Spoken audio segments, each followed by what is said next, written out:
tangible. Olaf is back. Awesome. Oh!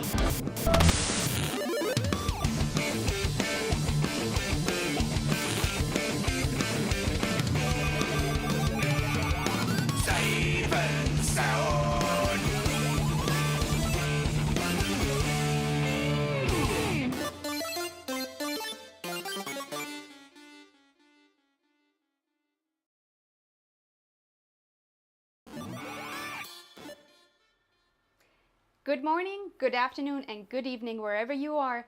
You're watching day 2 of Save and Sound. We are your co-hosts today. I am Kate. And I am Hans. This is a 3-day festival where we are celebrating exceptional soundtracks and unique audio implementations in games. We present to you never before seen content from over 70 studios made just for you to watch. These pieces of content range from beautiful orchestra concerts, informative audio deep dives, soothing acoustic performances, and headbanging showcases of all genres. For example, today we have everything from metal, a groovy flute, and even someone playing 30 instruments. And thank you for being here and watching the show.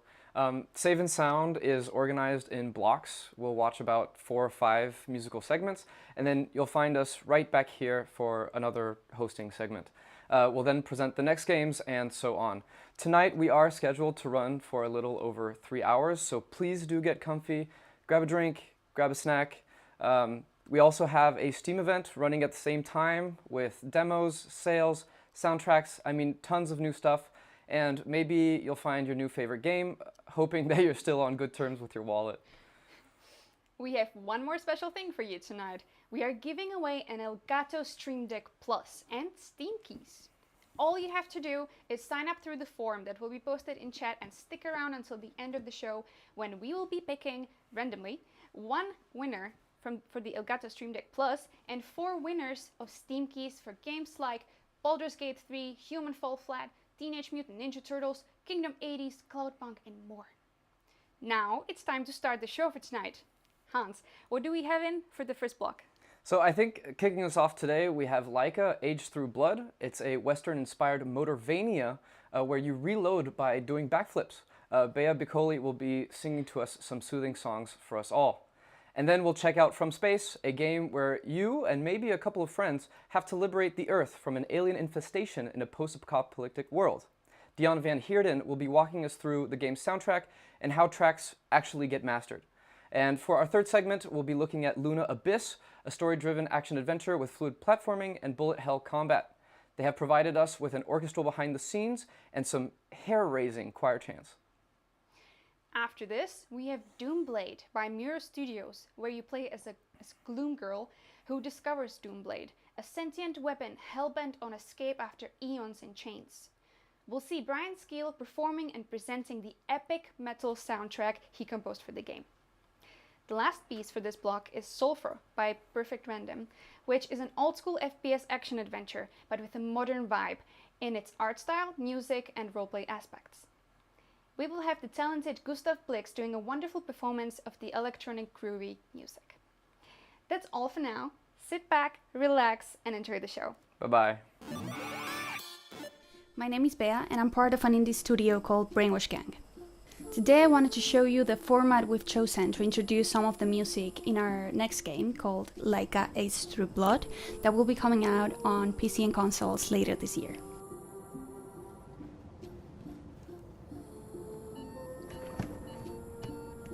So one of the things you will be able to do in this game is to explore some sort of open world.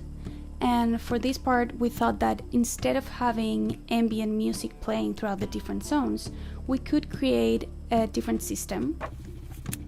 In this system, you will get mixtapes that you can collect and listen to while you explore the land. Some of them will be given to you, you can buy others, and most of them you will be able to find scattered across the land. For the mixtapes, I created 20 different songs, and I thought today I could try and sing to you an acoustic version of 2 of them. So I hope you like them.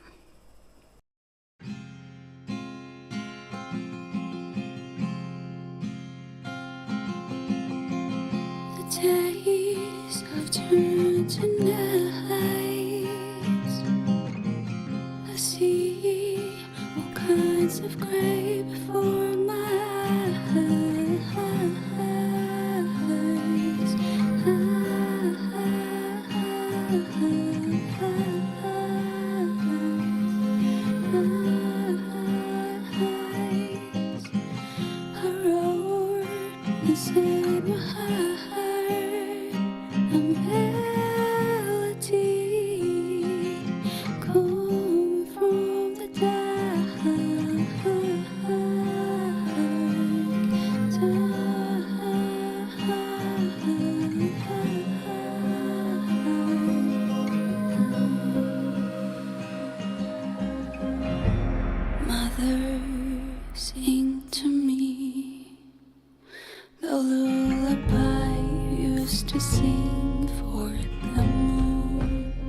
for the moon. The lullaby used to sing for the moon.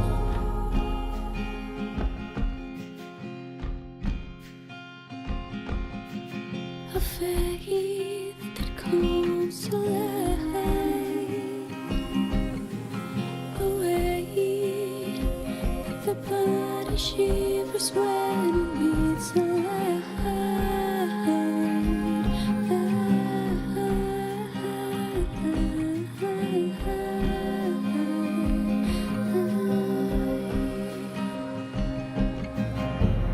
Mother, sing to me the lullaby used to sing for the moon.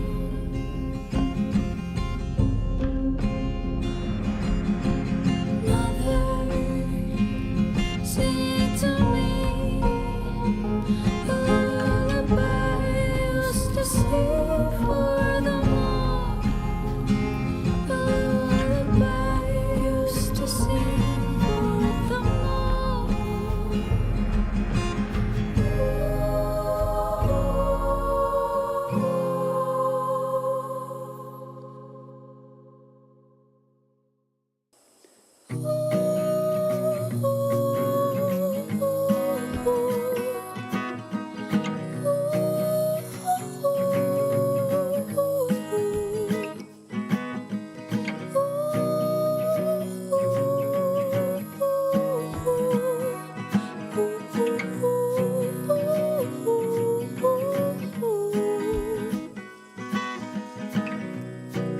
There's a line dividing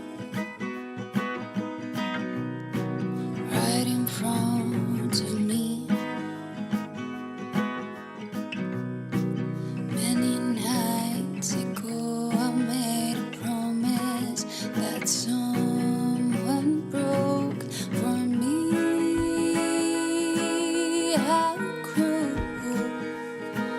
The universe is breaking all the rules. Nothing to lose. This is the last year that I have for you. This is the last year that I have for you.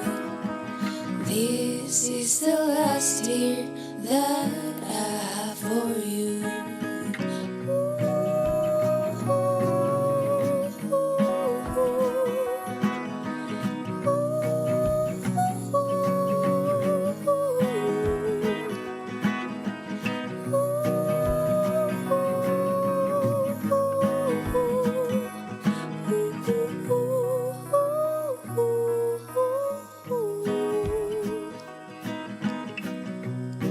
You may think I'm an angel,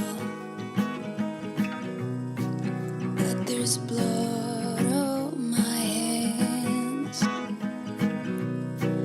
Don't be fooled by the foggy shadows. The night when we first met, I choose to spend another secret night with you. Nothing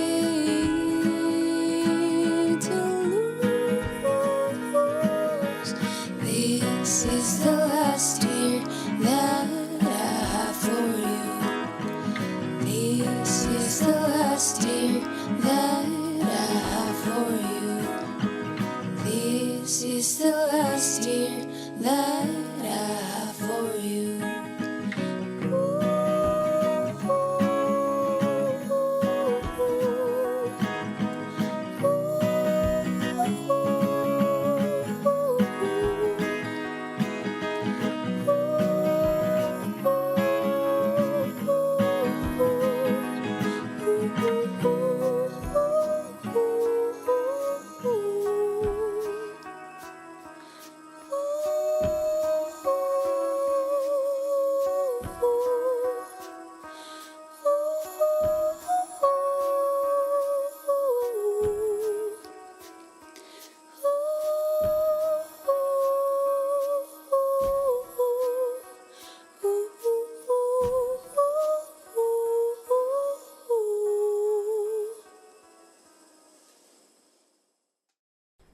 thanks a lot for listening. If you are interested in the game, there's a demo available on Steam right now, so you can go check that out. And if you like it, please wishlist it on Steam, because that helps us a lot. Thank you so much. Bye!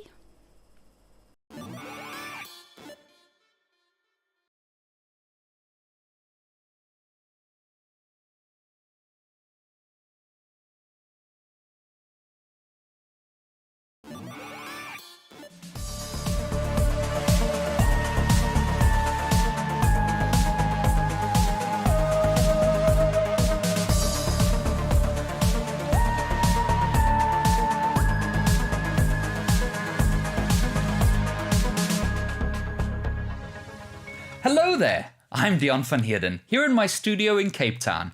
Today we're going to take a look at the making of the soundtrack to From Space, the isometric multiplayer shooter from Triangle Studios and Curve Games. We're going to take a broad look at the making of the entire soundtrack, from first concepts to final mixes. Enjoy!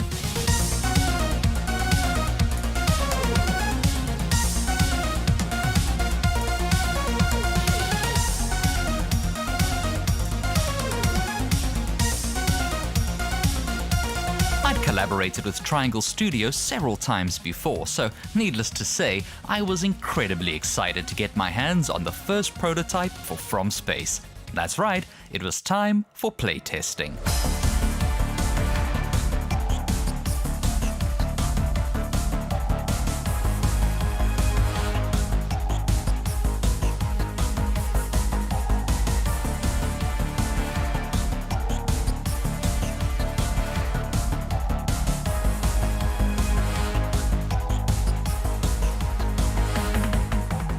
Once I'd calmed down and had myself a little nap, it was time for concepting.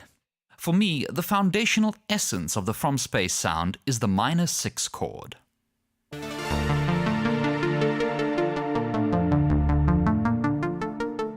It evokes a sense of mystery and the unknown. I also wanted to add in the flavor of 1950s sci-fi, so I would follow this chord with another minor 6, a diminished 5th up.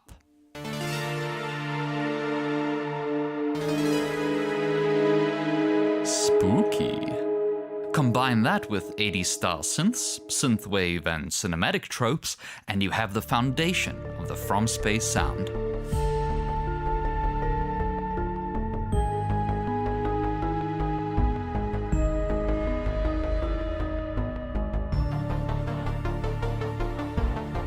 You'll hear these concepts used in a number of ways throughout the game, such as in the opening cinematic.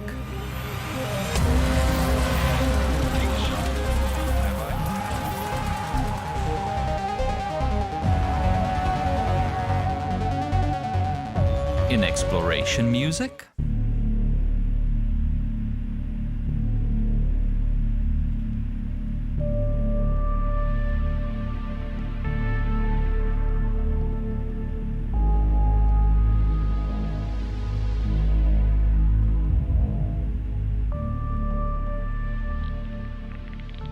and in combat.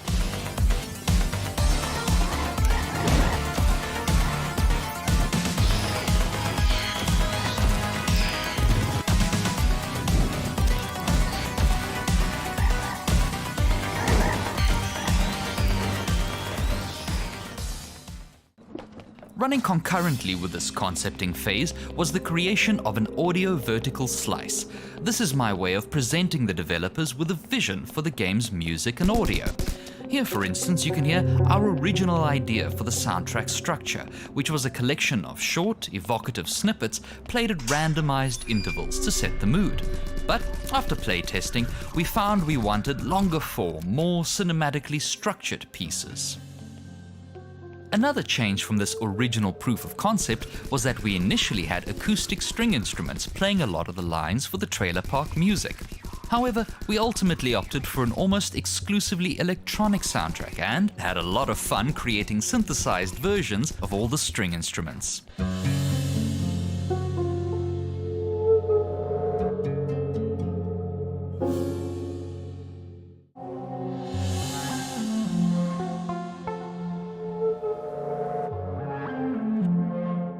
Each Each area in the game needed to both adhere to the core musical principles we'd established, but also have its own unique identity. To help achieve this, I brought in two of my favorite collaborators, Mark Allnut and Christy Boonzaar.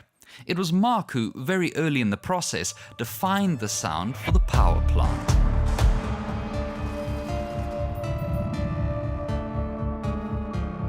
You'll hear this bum, bum, bum rhythm throughout the power plant, in bass lines, percussion, and just about everywhere else. Christy, meanwhile, was concepting ideas for the Metro and came up with this melody.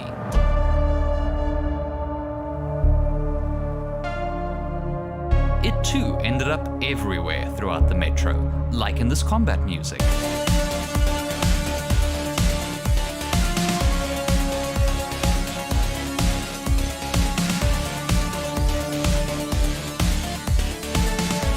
Speaking of combat music, here's a quick look at how one of the combat tracks was put together. Now, combat music doesn't always have to be aggressive. It's about player empowerment and feeling good while shooting things. You take an 80s style 4-on-the-floor drum beat, add a more interesting hat pattern, add a nice syncopated bass line to offset the straight drums, add it to the game and see how it feels. Tweak bass line to taste. Add some movement and energy with a nice ostinato. I kept this one straight as another element for the bass line to play against. Add a nice spooky spacey melody, and you've got some from space combat music. Add in a B section with some rhythmic variety.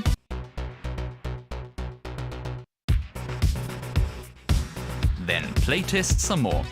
I also always make sure to have gameplay footage in my DAW while I'm composing, so I can get instant feedback on how the music's working.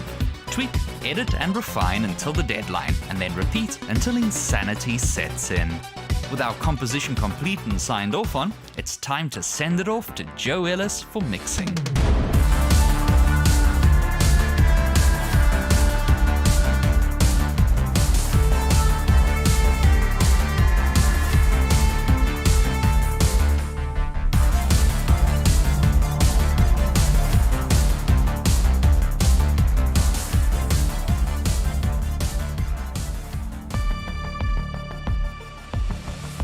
Joe Ellis has been my producer since day one, and when he isn't training horses or making moonshine, he produces bands and mixes soundtracks here in the beautiful rural town of Ladysmith in the Klein Karoo. Welcome to an episode of Putting Joe on the Spot. Clap for sync. I have been working with you for 13 years, I believe, which is a terribly long time. Mixing is basically getting the raw materials, the separate parts that make up the arrangement from the composer, and then putting them all together and making them sound good between two speakers. And what I basically do is I make sure that things slam the way they should slam, that they have enough bottom end, that they have enough sparkle up where the fairy dust sits to create the necessary excitement for the player, while not distracting from the gameplay experience. That console is sort of the centerpiece of all the outboard that I have here. It is a console from the early 70s, and that just basically means that it's got a lot of transformers, a lot of iron in the path, and it sounds badass. Any sort of mid-range things that you want to have a lot of harmonic distortion, that you want a lot of jumping out at the speakers kind of stuff, this baby does that really well. This thing here, the Osmo 4000.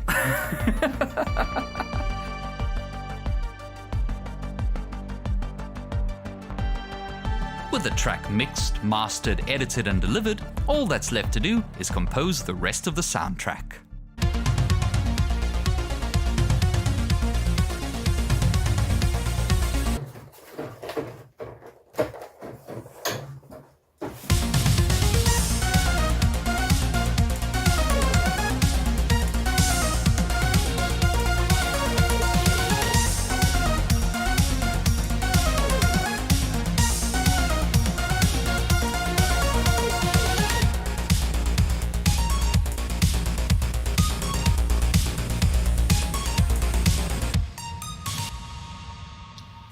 Oh, hello again. Well, I'm afraid that's all we have time for. I hope you enjoyed this brief look at the making of the soundtrack to From Space. I'm Dion van Heerden, and from me and everyone at Triangle Studios and Curve Games, we hope you've enjoyed the game as much as we enjoyed making it for you. Good night.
My name is David Housden. I'm a composer for video games.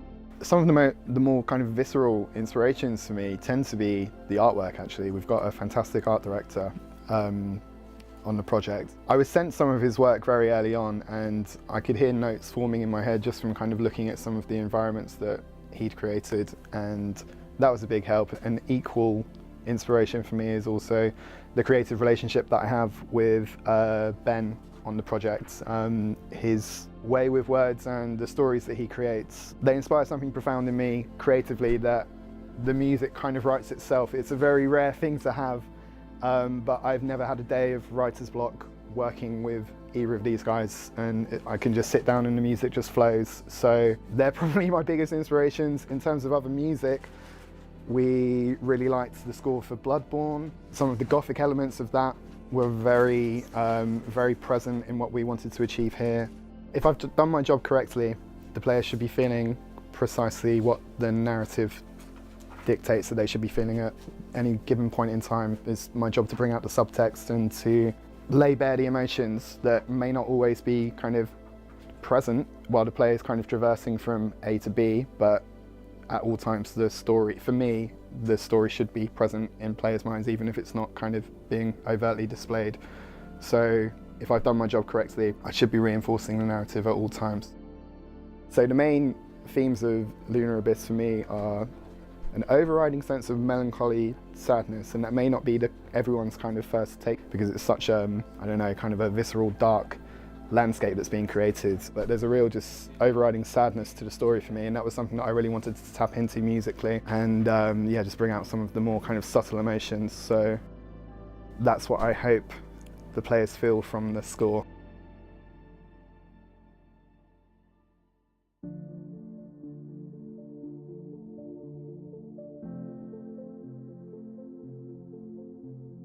My name's Benny Hill, and I am the creative director at Bonsai Collective. My main kind of role on the project is to oversee the various different areas such as design, story, and sound and music, and hopefully bring it all together in a cogent kind of manner. All aspects of the game, such as gameplay, the environment, and the story, all need like that emotive kind of quality as we move through that kind of space, and what music really brings to all aspects of the game, whether it's exploration, whether it's fighting enemies, or whether it's hearing, you know, the dialogue from the characters. It allows to heighten all those emotional kind of beats within the game and really instill that feeling that we want the players to have as they move through the game world.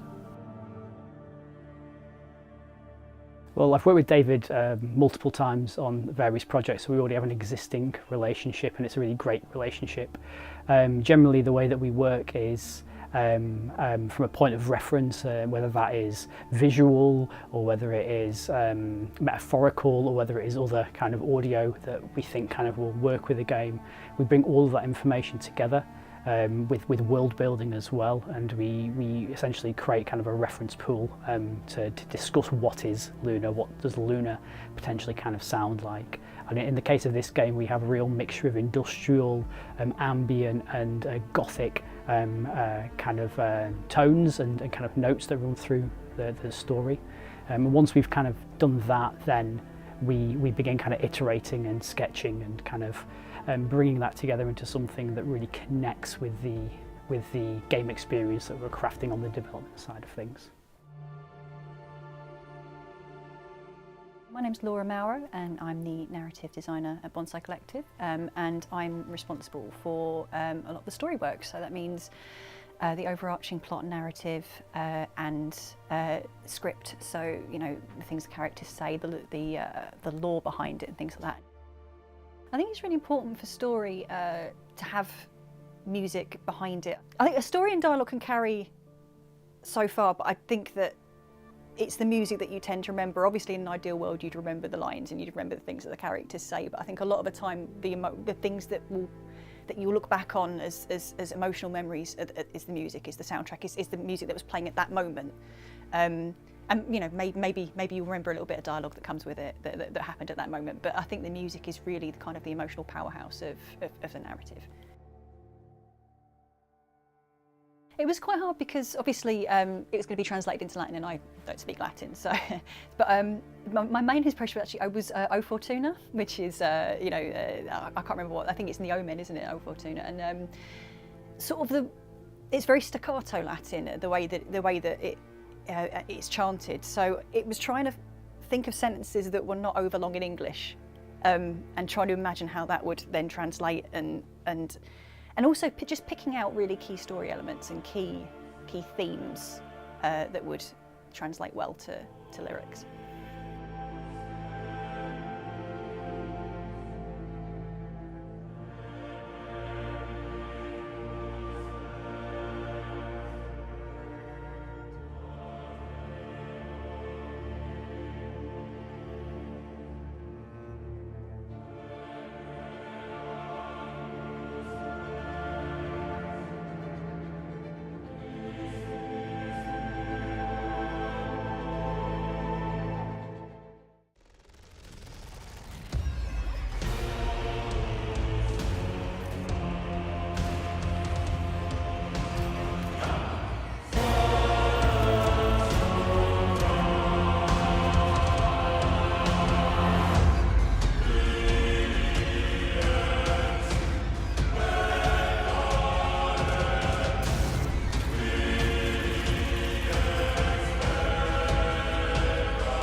Hey there, I'm Brian Skeel. I'm from Columbus, Ohio, USA, and I composed the music, designed the sound, and implemented adaptive audio for the game DOOMBLADE by Muro Studios.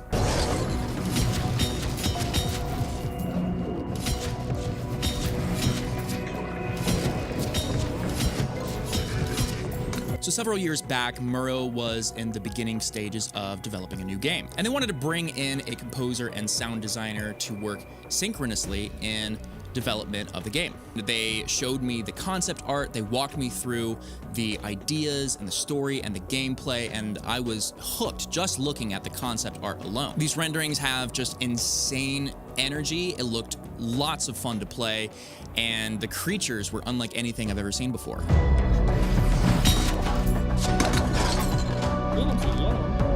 So I was instantly inspired to create a demo and was happy to send it their way so that they could hear a little bit of what I do. I even included a motif from a previous game in their catalog.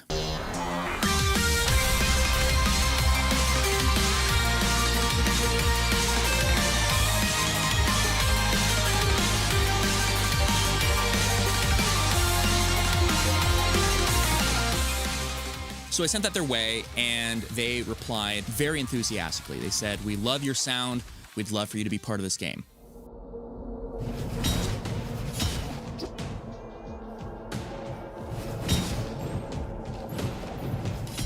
The world of DOOMBLADE and its creatures are unlike anything I've ever seen before. So it was clear from the very beginning that the score was going to be unconventional. We wanted sounds that blurred the line between organic and synthetic, familiar, and also totally alien.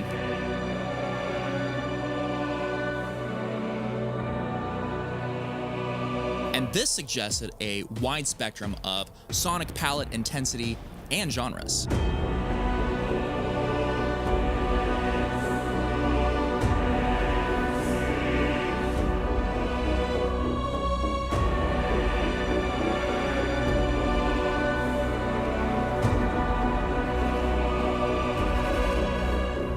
Now, the story for the game was being written alongside development, so at the beginning, I was only able to rely on the visuals and the gameplay. But over time, the story evolved, which allowed for more storytelling through the music. Now, as a game composer, you typically don't want to go too big, too fast, too hard. You don't want to distract the player from the game. So I would send the developer demos, and I would say things like, "I know this is really big and really busy, but I can absolutely dial it back."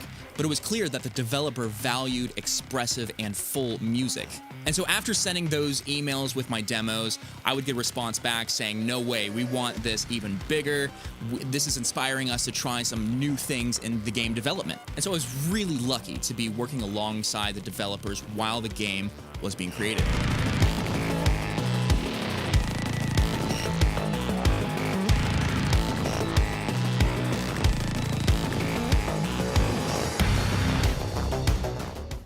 There's an area in DOOMBLADE called the Molded Mines, and this is a really bizarre place with strange creatures that needed a musical backdrop that aided those visuals and the action. So the main idea for the theme of the Molded Mines is played on an acoustic guitar, and it uses a special technique called artificial harmonics, which puts a unique spin on an otherwise very familiar instrument.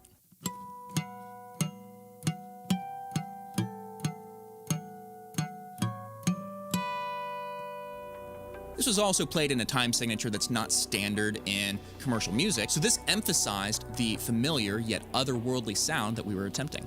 The riff was then chopped up, and I used heavy effects to make it even more strange. And then it was combined with synthesizers, orchestral sounds to allude to the sense of scale and grandness,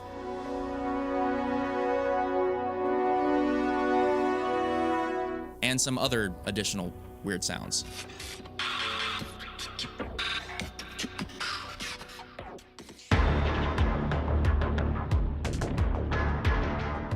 We wanted to have a soundtrack that was going to be dynamic and morphed depending on how the player played the game. Every section of the game has its own character depending on the environment, but we wanted the music to change slightly depending on the energy, the mood, or if a story was being developed. So a great example is the power sector, which has this menacing, industrial, really aggressive kind of a sound.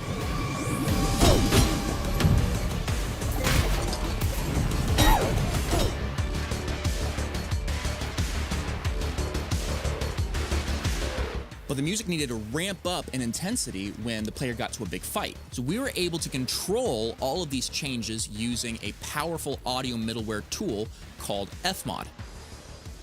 And this allowed us to create a soundtrack that evolved as the player explored and made various decisions, and it made it possible for the music to have an uninterrupted and very seamless feel.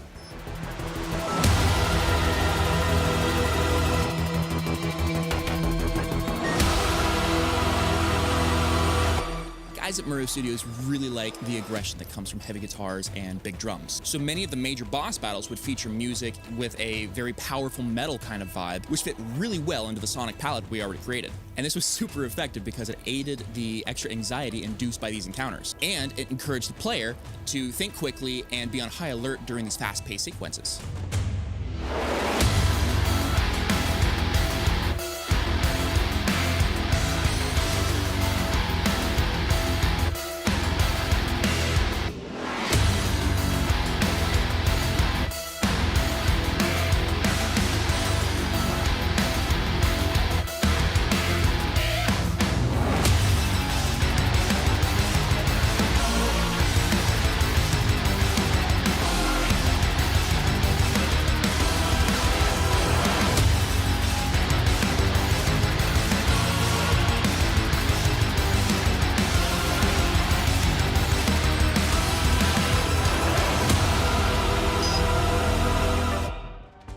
DOOMBLADE was an absolute joy to work on. If you enjoy fast-paced Metroidvania games with beautiful fantasy worlds, bizarre creatures, and challenging puzzles, check it out. The soundtrack is also available on all streaming services. If you want to know more about me and what I do, go to brianskeel.com or listen to my band Void Chapter on all major streaming services. Thank you so much to Muro Studios for asking me to work on this amazing title, Iceberg Interactive for bringing the game to the world, and Save and Sound for sharing this video.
Welcome back, everyone. Laika has a demo available right now. From Space is available for purchase, and it also has a demo in case you want to try it out before actually buying it. Luna Abyss also has a demo. DOOMBLADE is on sale, and it also has a demo. So many demos. And it's actually the 20-year anniversary of Steam right now, which is kind of crazy. If you go check out the front page, if you haven't done so already, it's pretty nostalgic. But on with the show. Kate, what do we have coming up now? We are starting this block with Arco, a unique tactical action game with breathtakingly beautiful world where your decisions shape the story. At first, the lovely Bibiki and Ainoa will perform an atmospheric song, followed by Bibiki explaining to us how he created a music identity for the game.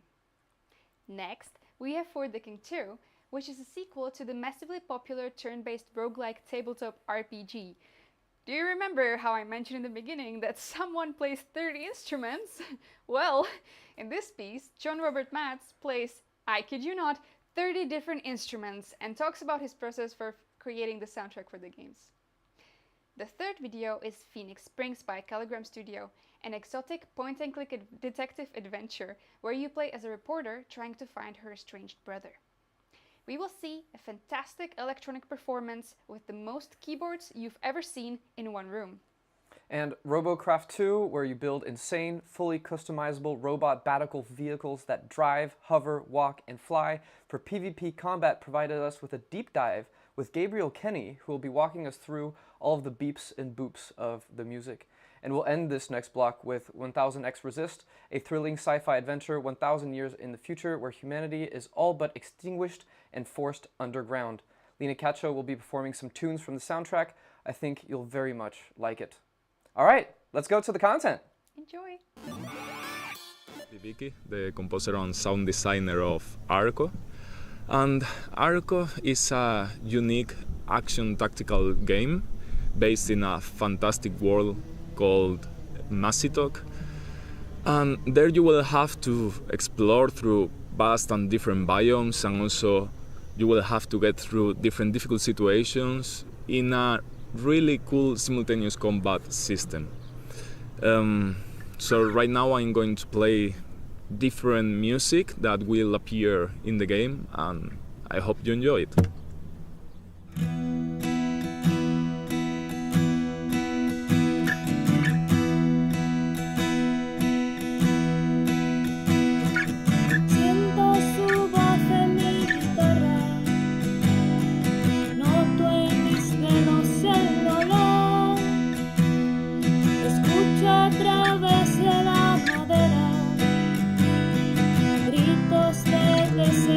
Desesperación,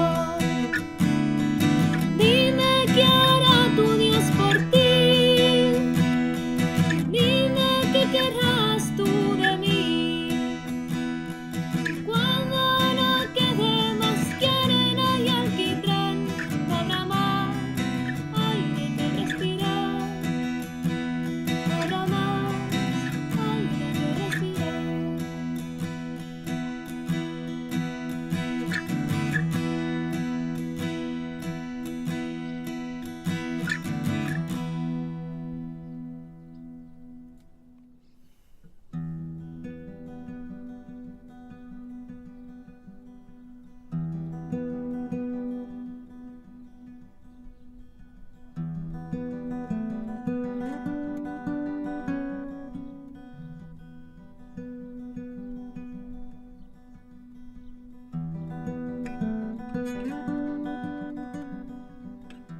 Hi there, this is Bibiki. I hope you have enjoyed what you have seen so far. I wanted to talk a bit about how I try to create a sound identity for Arco. And to do so, the first thing I think you should know is that Arco is split into two game modes. You have this journey mode where you will have to explore the different locations of the game. You will be able to meet the inhabitants of the world. And then you have this combat mode where you will have to fight against the different enemies of Arco with this cool simultaneous turn-based system. Let me show you first a quick look of this track that I want to use as an example. And this track, you will be able to hear it in the game in certain locations. Let's take a quick look.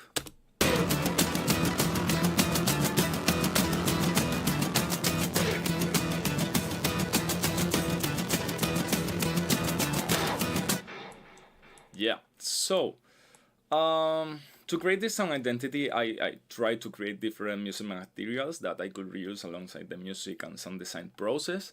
And in terms of instruments, I stick mainly with two instruments. The first one is the acoustic guitar, that you can hear it in this track in many different ways. For example, this mute guitar.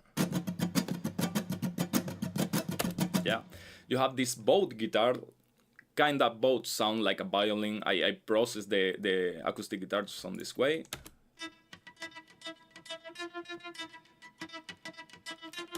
Yeah, and this pitch down guitar.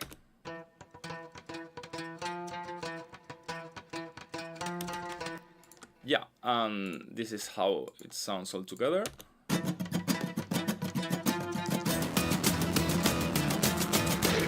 Yeah.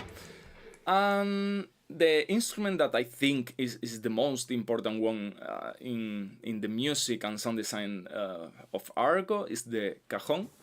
Let me show you. The cajon is this little one here, this little guy that is original from Peru, but is also very common here in Spain. You have this high note and this low note. You can also get a lot of different sounds depending on where you hit it and what do you use to hit it. And in this track I use the cajon in this way.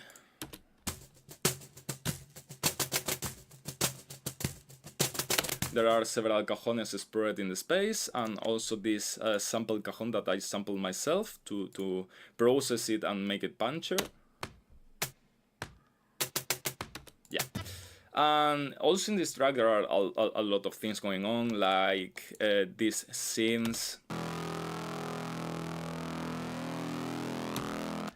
Yeah, so crunchy. These claps that are super tight, I recorded them myself.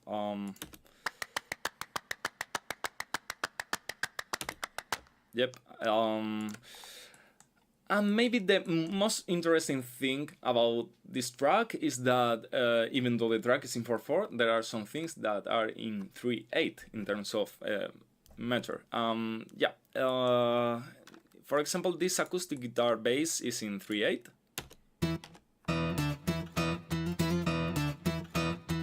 One, two, three, 1, 2, 3.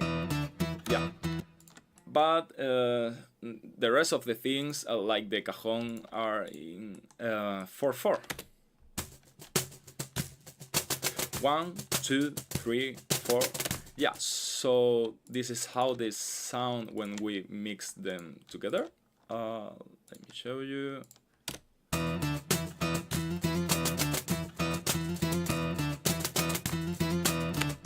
Yeah, so even though this track is very static in terms of melody and harmony, I believe that with this polymeter phenomenon, the track gets, more movement, so it's a little more interesting.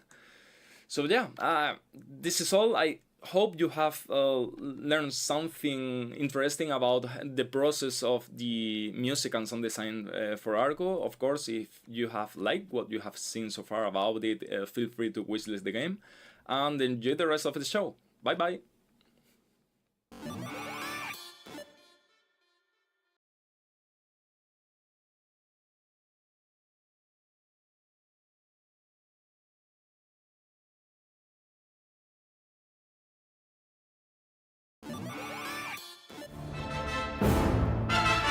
Hi, I'm John Robert Metz, and I'm the composer of For the King and For the King 2. Falrul is a fantasy world, but the sound I've tried to capture is influenced by elements of what music historians call early music, medieval and Renaissance sounds, as well as a healthy dose of folk music traditions from across Europe and the UK. We went for a featured small bardic ensemble, if you will, like a gang of minstrels who were following us around and accompanying us on our adventures, backed up by a larger orchestral ensemble more in line with some of my favorite fantasy scores. These two groups give us the scope to go big for big moments, have sweeping world music or big dramatic combat music, but also have the intimacy and detail of the smaller set of instruments. Now, our budget didn't allow us to record a whole orchestra or bring on a ton of guest soloists, but if there's one thing I've learned, it's that one real instrument played convincingly can sell an entire track.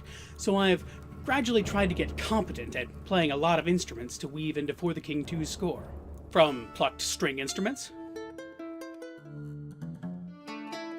to a flock of winds,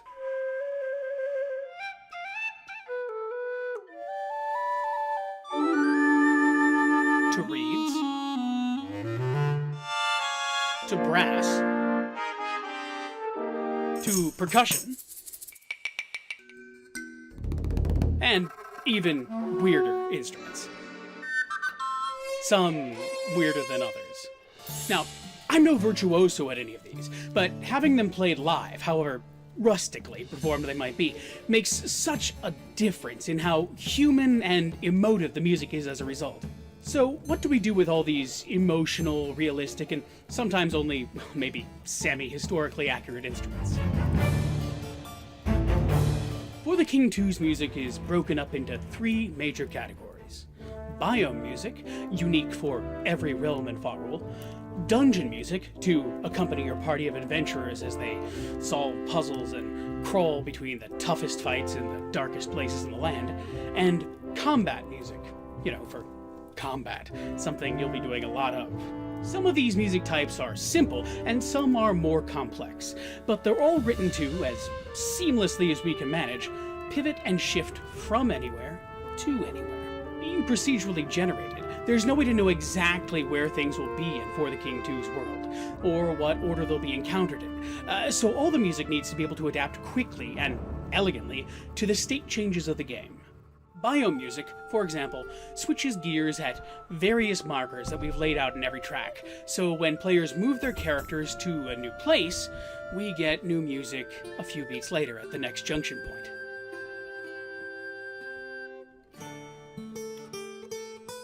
Dungeon music takes over from biome music when we enter a dungeon, interrupting elegantly and immediately.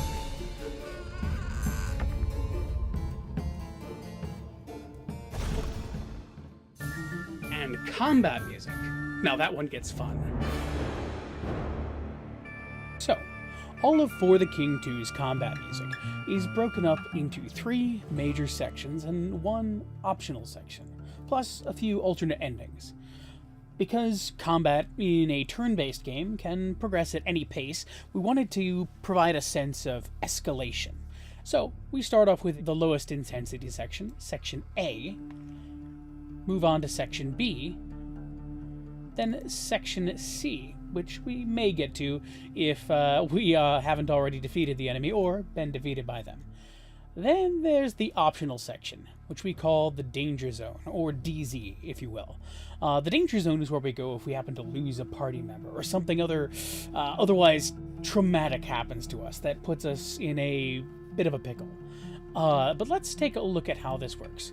I work in Logic, so everything I do here is a combination, as I said, of live instruments and samples, and there's a million tracks along the way. But string libraries, percussion, and all of these live woodwinds and brass that I've got going on. So let's see what this sounds like at the very beginning here.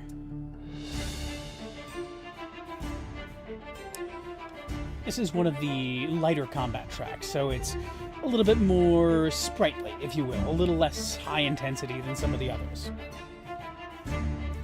And then as we get to here, we start to have some of our woodwinds. Like I said, those of you who've worked in Logic know that this means I've spliced things together. I'm not the greatest player, but I hold my own.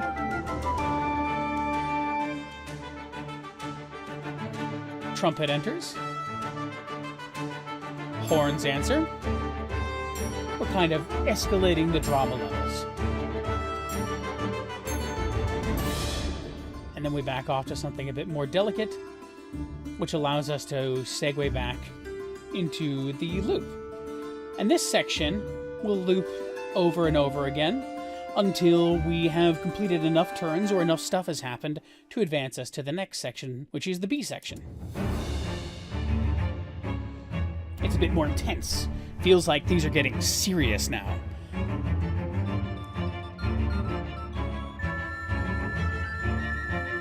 We have some more frantic flute playing.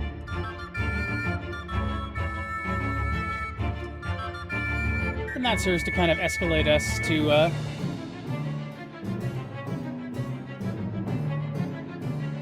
rather complex harpsichord part.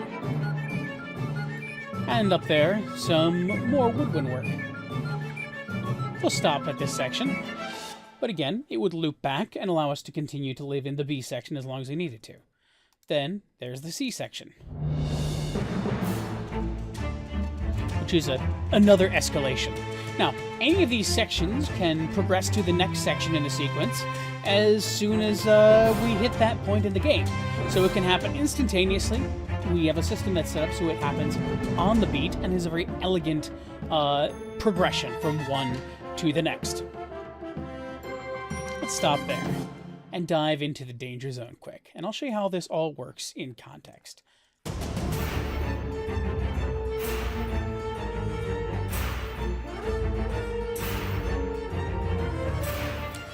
Danger zone, obviously, is a bit more frantic. We may have lost a party member at this point. Things are not looking so hot for us.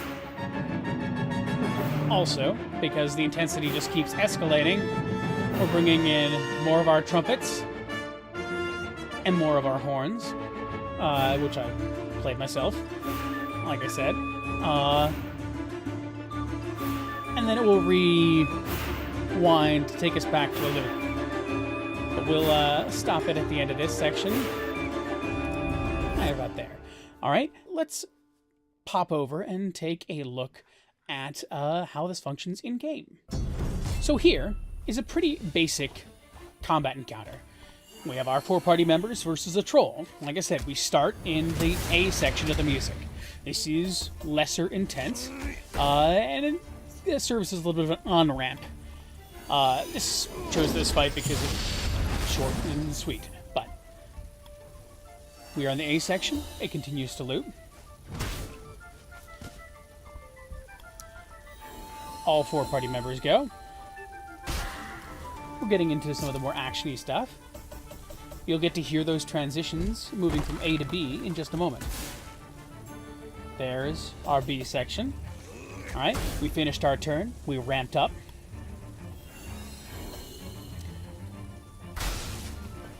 We're taking this troll down remarkably fast. Maybe we might have cheated a little tiny bit to get some of these weapons. All right, but as we wind up our final hit here, we're going to hear the music escalate to C, from B to C.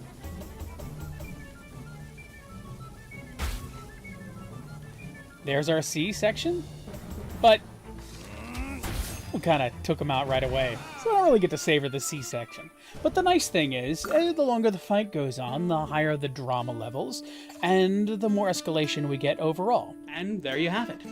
For the King 2 has hours of lovingly and painstakingly crafted music to accompany you and your friends' adventures around Farrell. I hope that this special has given you a bit of extra insight into what goes into our game's soundscape, and that you enjoy it and check out the game and soundtrack when they drop. Thank you so much for joining us. Now, go forth, adventure, and probably die. Thanks!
My editor used to have a rule for that.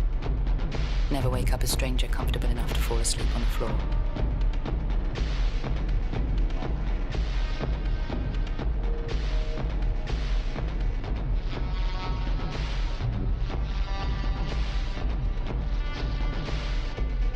I wave. No response. Everyone is lost in their own worlds. They seem pretty out of it. Barely synced to the beat.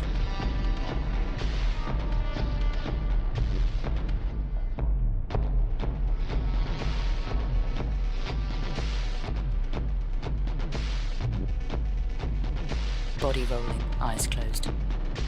She knows I'm staring. Doesn't stop her from dancing.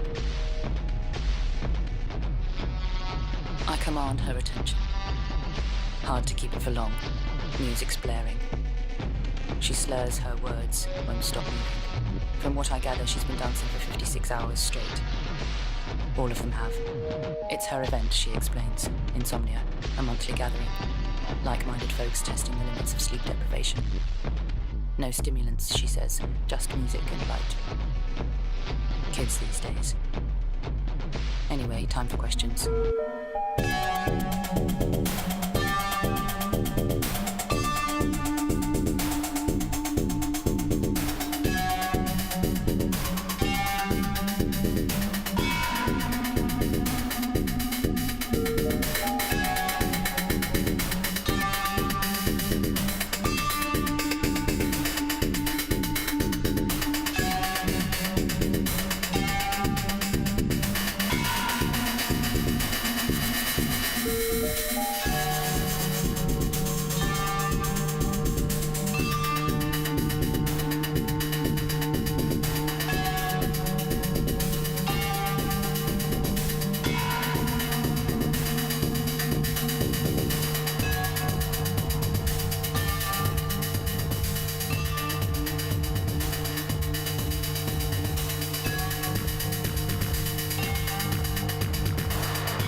My name is Gabriel Kenny. I'm a games designer, sound designer and composer at Free Jam Games, working on Robocraft 2. So in Robocraft 2, players pilot their own creations, which they build out of blocks, ranging from trucks and tanks to flying drones and other strange machinations, using simple primitive blocks as well as different functional blocks, where they can jump in and tweak how they work, like the suspension of a wheel or the fire rate of a weapon. They then take their creations online to different maps and blow the hell out of each other with super satisfying physics-based destruction. The focus in the game on user-generated content and creative freedom makes for some really interesting audio design challenges. With weapons, for example, you could have 6 laser blasters on your Robocraft, all firing at once. You could have the 6 blasters firing in a sequence, or just one lonely little blaster on its own. Of course, the audio can also really help breathe life into one of the best things about the game, taking a static object you built yourself, a Robocraft, and then being able to control it, hearing the whirring of joints, the scraping of wheels against the terrain, the thrusters on your plane, all of which you placed yourself and configured. Hearing them kick in, it enhances this almost childlike joy in watching something you built come to life. Okay, so it's time to dive into what excites me the most about Robocraft 2's potential when it comes to audio, the world editor. So this features what we use to build all the game modes in the game, from the visuals to the gameplay logic. And it basically works the exact same as building a vehicle, just with way more blocks that offer a range of functionality. They're going from area sensors that output more information, to blocks that define the atmosphere, and of course, blocks that trigger and control audio. The really exciting thing about this is that we plan on giving all of this functionality to players, and our technology allows us to add a huge variety of sounds. So right now we have voice lines and dynamic music, but this can grow to include different stings reflecting the game, different instruments which can be pitched and triggered, and so on and so on. So the possibilities are dizzying. Here we are in the world editor, and I'm going to show you guys how some of this stuff is rigged up in our current game modes. So I've dug a hole down here, we're going to fly down, try not to be too overwhelmed. This is our code wall, so this is handling absolutely all of the logic that's dictating how this game mode is functioning. But out of all of this, there's only 2 blocks we really need to care about, which is the voiceover block and the dynamic music block. So one example of the voiceover block is down here. This is really simple. If the blue team is in the lead and the red team overtakes, then this bit plays. If the red team's in the lead and the blue team overtakes, then this bit plays. So the voiceover block, we have it here. It's got play, volume, and pitch inputs. Play just makes it play, and you can affect the volume and the pitch with these inputs. If we open it up, you have the ability to select which clip is going to be played. You can choose whether this is going to play to both teams or either one of them. You can switch between 2D or 3D, which is changing whether this block is playing sound localized from its source, so this location in the world, or whether it's just playing to everyone no matter where they are, and then you have further fidelity over the volume and the pitch. So this one here is saying they have taken the lead, the blue team's hearing that, and the red team is going to hear we have taken the lead. There's a few other places where this is getting used. Here, this is handling capture points getting taken, so it's giving that information to the players. The enemy team have captured the midpoint. But I'm going to jump onto what's possibly my favorite block in the game, which is right over here, the dynamic music block. So this is 3 inputs: intensity, play and stop. Play and stop, just play and stop the music. Inside here, we're able to just select which music track we want to play, and then we have the intensity input. So in this game mode, the different teams are racking up score by capturing points, and we're measuring that score as a total of 1. And so out of 1, the music's going to change when a team reaches a score of 2, a score of 0.45, and a score of 0.8. So at each of these stages, as the game's progressing, the music's going to get more and more intense. And that's the input we're currently feeding into this intensity input. But let's have a jump into Fmod and see how that's set up there. we're going to have a look at what that intensity input actually does. So we're in Fmod now, which is the middleware that we use for audio. This is the track Return to Mars, the one which is selected. It's just under a bit over 10 minutes long. It's split into these 4 sections. We've got these loop regions. These are really simple, so when the playhead reaches the end of one of these, it's going to jump back to the beginning and loop that indefinitely until it's told to do something else. We then have these green regions and these markers. And so what these green regions are doing is they're looking to this progress parameter. And this progress parameter is maps 1-to-1 to the intensity input on the dynamic music block in the world editor. So if you give that dynamic music block an input of 0.5, then this progress is going to jump to almost there, 0.5. What these green regions are doing is they're saying if this progress parameter is between 2 numbers, jump to a certain marker. So here we've got the region called 2-2 and a marker which is called 2. This is saying if the progress parameter is 0.25, between 0.25 and 0.49, which makes it light up a little bit, then jump to marker 2. And in turn to 3 is 0.5 to 0.74, and to 4 is 0.75 to 1. And so each of these regions then have the capability to jump to each one of these markers based on that intensity input. So we can give that a little look. These green bars here, they are basically quantizing the jump. So they're set to only jump every 2 bars, and they're taking the BPM of the track, which is 105 beats per minute. And they're saying only do the jump when you hit the green line. And that's making sure that whenever it does do the jump, it's not too intrusive on the music. So we can take it back, we can just play a bit of the intro, and I'm just going to let the music run. So we're going to play a bit of the intro, we'll jump to 2 and then 3 and then 4.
That was maybe a little transition heavy. These areas in between the loop regions are just little transition sections to help each section flow into the next.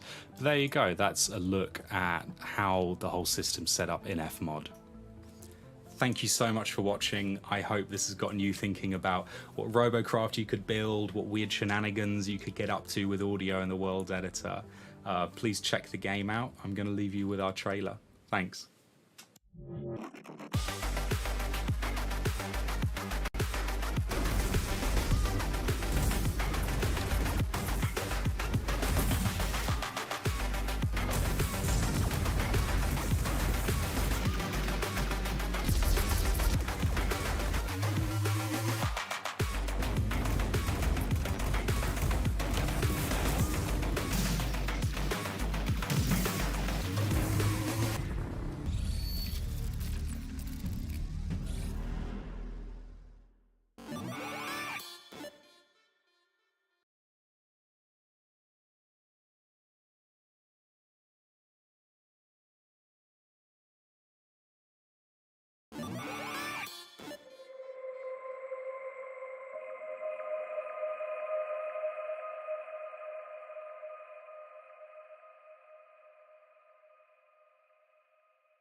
And we're back!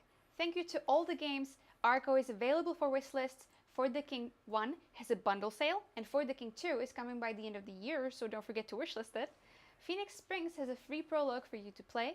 Robocraft 2 is free to playtest if you'd like, and 1000X Resist has a demo.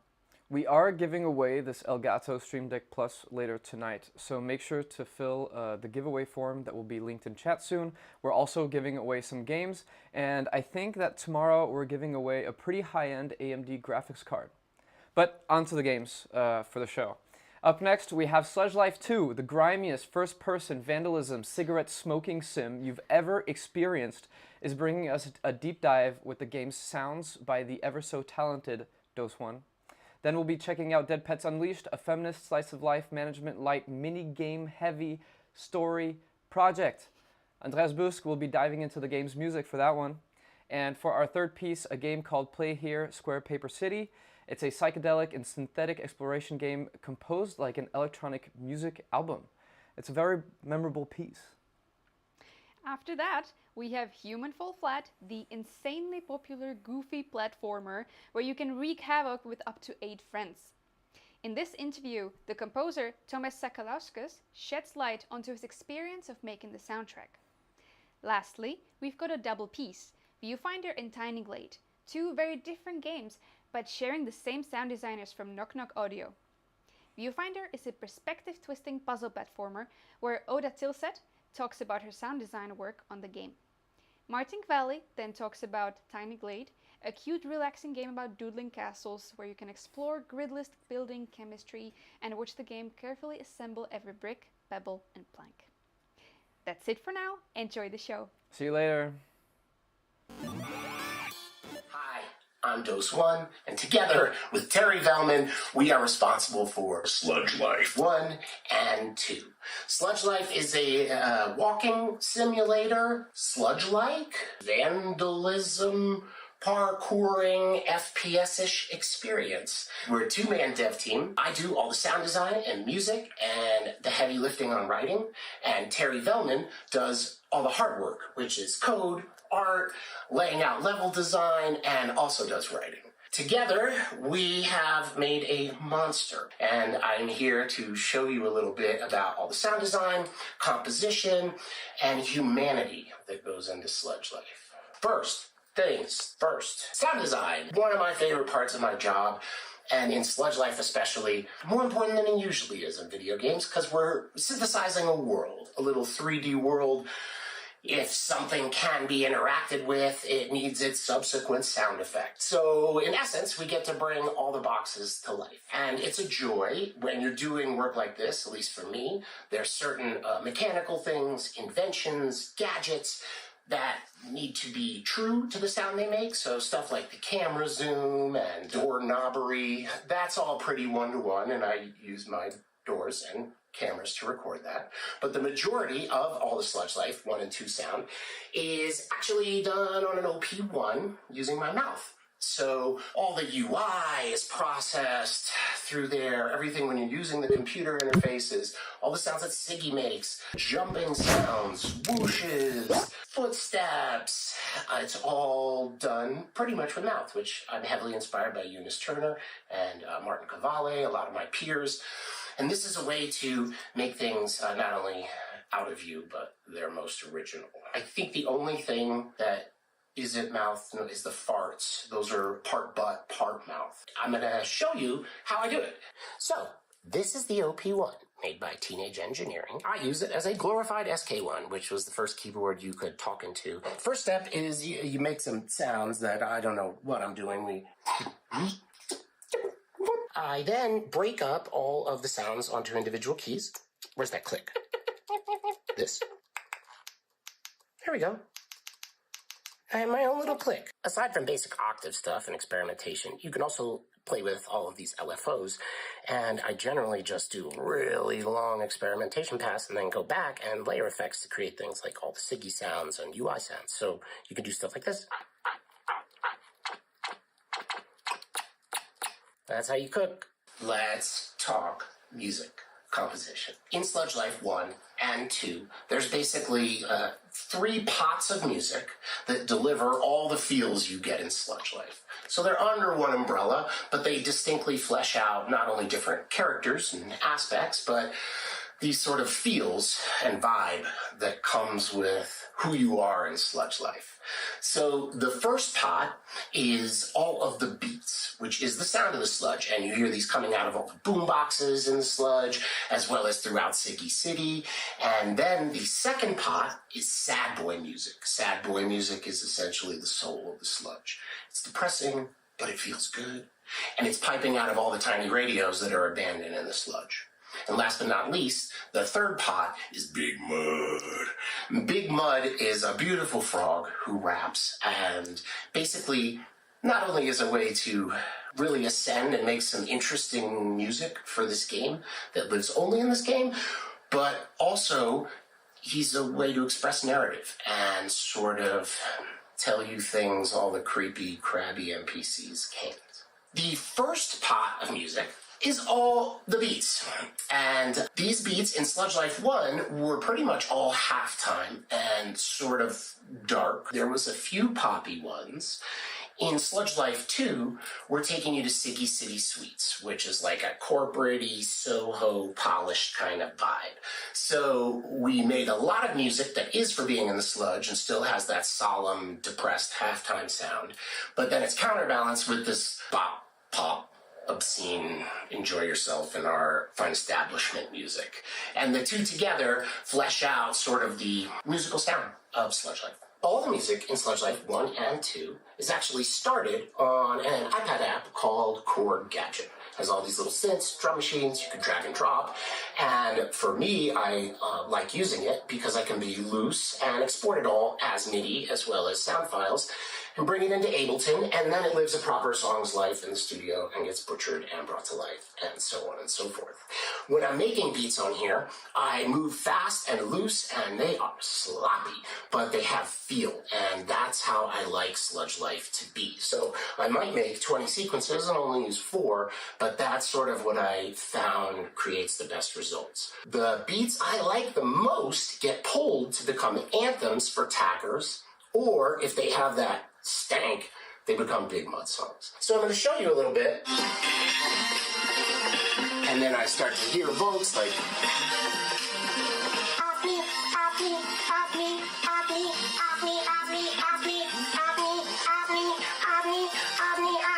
and then things get finished in Ableton and come out something like this.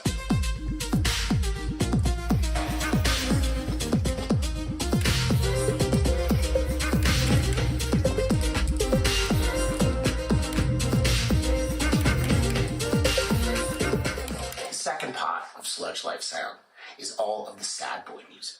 Sad Boy is a producer who cannot be found in Sludge Life 1 and is only spoken of by Big Mud on his tracks because Sad Boy makes his beats. But Sad Boy's main avenue in this universe is, of course, being sad. Overwhelmed by such, they are forced to create. And they make all this emotive ambient drone music and then broadcast it all via little AM radios that Sad Boy plops in Sludge. And Sad Boy, I like to think, looks at this like feeding their people. One of my favorite motifs in Sludge Life, the concept that this world is crushingly capitalist, and of course, in almost everyone, fosters a strong sense of oppression. But in some individuals, it results in expression. So Sad Boy and Big Mud are those specific types of animals in Sludge Life. So when I'm making Sad Boy music, I pretty much am using straight analog synthesizers. I don't do any sequencing, and I just get sad. I medicate, as they say in Europe, and then I just get down. I run real, and I edit it later to be simple and powerful. You gotta be sad.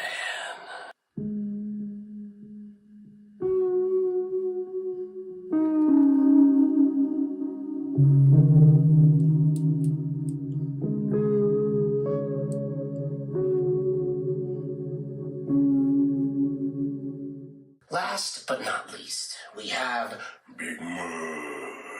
Everybody everybody's favorite faded frog. Big Mud is the voice of the sludge and tells you exactly what it's like to be, I guess, survive in that environment in his own words, in his own style. And Big Mud was born in Sludge Life 1. I think I just asked Terry if we could have a guy in there who raps and used to tag, because I just had bad ideas about how to mock a rapper that's lying about tagging in the past, because that was me. Ultimately, though, we made music for Big Mud, and Terry and I both had to step back. It really resonated, and it felt great, and so he was like, make another one. We made 2 songs, but Big Mud was a part of Sludge Life 1. When it released, everyone really enjoyed Mud. So this time we wanted to make more Mud. His EP, Bubble Up, for Sludge Life 1 was just 2 songs, and it's sort of the story of Sludge Life. Now for Sludge Life 2, Double Bubble is a 5-song EP, and it's actually the story of Big Mud, who has blown up a little bit, but maybe more than they would like, and started recording in Glug's studio. Sadly, Glug immediately took those masters and chopped them up to make a deep fake where Big Mud is endorsing children smoking cigarettes. He also has a song called No Sequel. That is me reverse engineering all the lyrics that exploited Big Mud in the Siggy Live song and turn them into an actual Big Mud song that Glug cut up. So, in Sludge Life 2, you are Ghost, and you are not only helping Big Mud find his dignity once more, for lack of a better term, but you're also helping them find all of the masters that they lost while they were partying out in the sludge.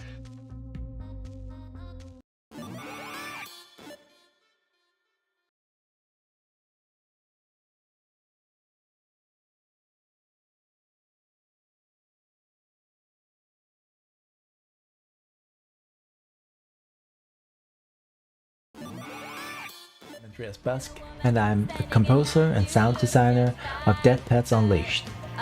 What you're watching right now is our game trailer. In the game, you play as Gaudi, a punk musician and bass player who's desperately trying to get her big break with a punk band, Dead Pets. Dead Pets Unleashed is packed with mini-games that are both crazy, quirky, and gross. And now, I'm gonna take you on a small tour of some of the music and sound design choices I made for the minigames of Dead Pets Unleashed.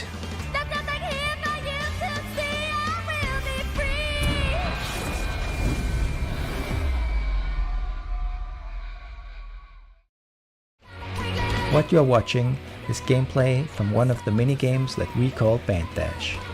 It's the end result of a long process of collaborations between the game director, game writers, artists, game designers, and myself. For this part of the game, I've composed 6 different songs, complete with lyrics, and recorded them with Danish vocalist Emma Knudsen. In the game, the player must hit different items coming at them. We designed the levels so that these items are timed with the riffs, breaks, and melodies of the songs. I'd like to break down the process of writing a song for Band Dash. Here you see my audio software Ableton Live. This is where I write all the music for the game. Whenever the player plays the Band Dash minigame, the style of music is punk rock.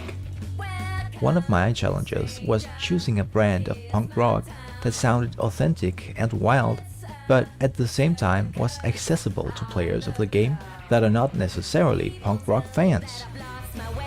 As a result, I aim to make music and write lyrics that the player likes from the first time they hear it. The songs needed to be catchy, likable, and fun, so they wouldn't scare away the players by being too chaotic. This was a paradox because the music of the band in the game also had to channel the chaotic nature of actual punk rock. So, for the game, I developed my own brand of accessible punk music from a palette of certain instruments and our very talented singer, Emma Knudsen. I'll go over some key parts of my punk rock palette of Dead Pets Unleashed, track by track.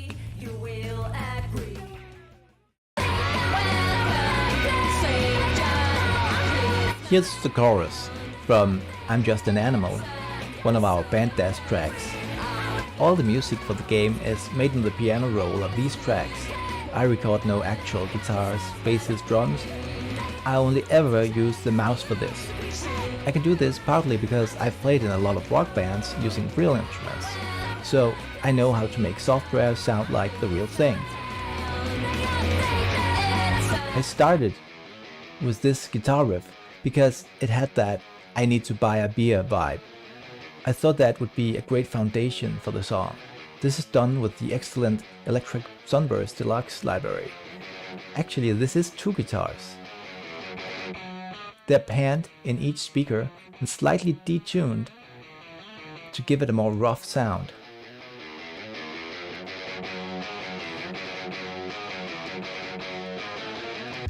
Here's the bass line for the song. I'm using the Ska B Rickenbacker for the bass throughout the game because it can be programmed very realistically with slides, pull-offs and hammer-ons. And down here we have the drums. I programmed them using Studio Drummer. There's a punk rock sample library in there that sounds very authentic. And down here we have Emma's vocals with the lyrics.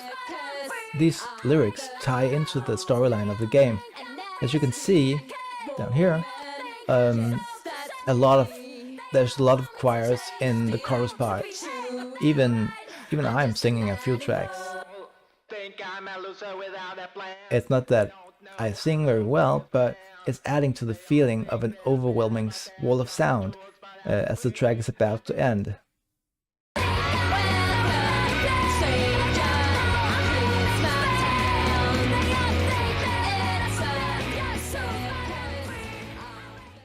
Here's another minigame from Dead Pets Unleashed. It's called The Excellent Egg Flipper. It's a crazy pinball game that takes place inside the universe of the protagonist of Dead Pets Unleashed, Gordy. The minigame has a very simple loop. You fire an egg through the fallopian tube and you bounce it inside the uterus.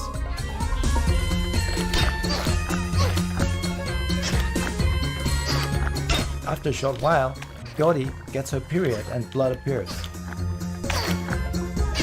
From this point on in the game, the gravity will increase and the difficulty setting will be much higher. Also, notice the change in music. And now the egg follows the menstrual blood and dies. The music has changed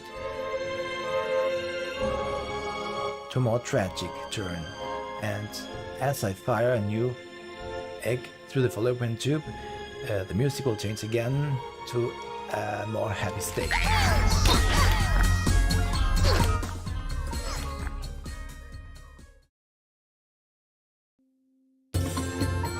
The music I made for the excellent Egg Flipper game is one of the weirder tracks I did. It features a happy part for the start of the game and a sad part for when the menstrual blood arrives and the egg dies. I can simulate how the transition will sound between these two parts by crossfading here in Ableton Live.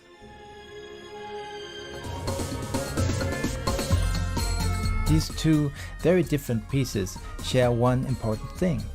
They have an identical chord progression. I composed it this way so the two parts can transition smoothly back and forth for when the eggs are dead or when they are alive. The happy part of this song is built on a ridiculous harmonica melody that's out of tune.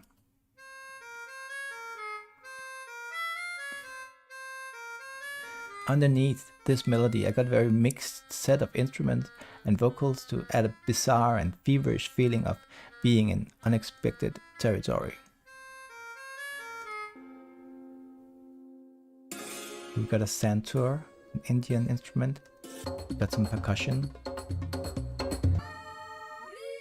and some crazy vocals, and also a fiddle that just do the melody in unison with the harmonica.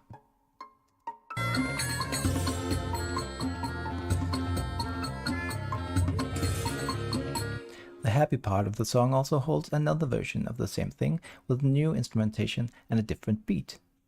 This gives a feeling of change that helps making the gameplay feel fresh. In this other part, I add an electric guitar playing the melody in unison with a violin. The melody is now slightly less wacky when this happens.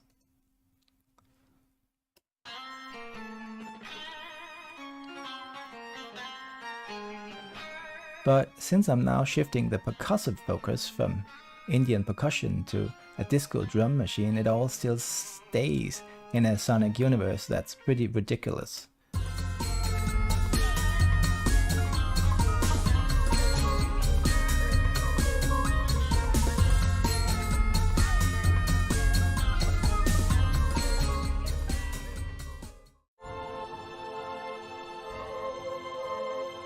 For the sad part of the song, I used instruments that each on their own sounds melancholic or serious, as a strong contrast to the wacky vibe of the happy part of the song.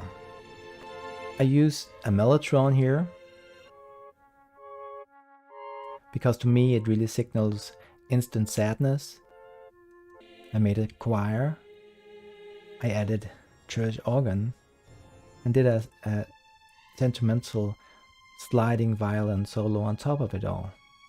So let's try to hear it all and fade back into the happy part after a while.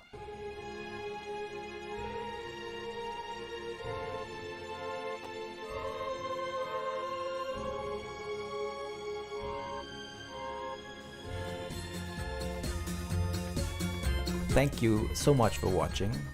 I'm Andreas, the composer and sound designer of Dead Pets Unleashed. Keep an eye out for the launch of the game, coming soon.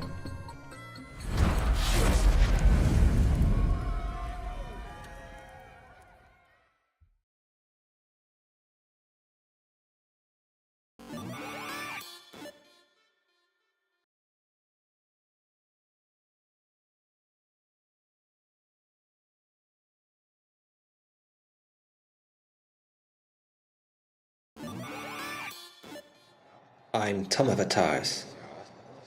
I'm developing an electronic music album and composing a game. It's called Square Paper City. Here's footage of it.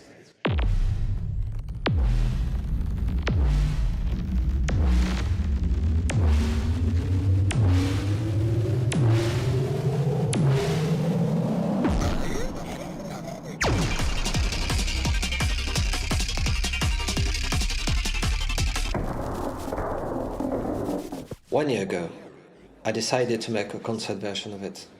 I developed a live version, where the game and the music are controlled by my main sequencer.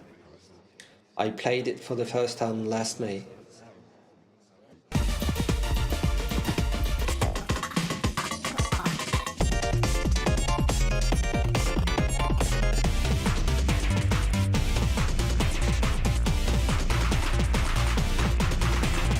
Now, let's make a little demo.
Well, first of all, welcome. How are you doing today?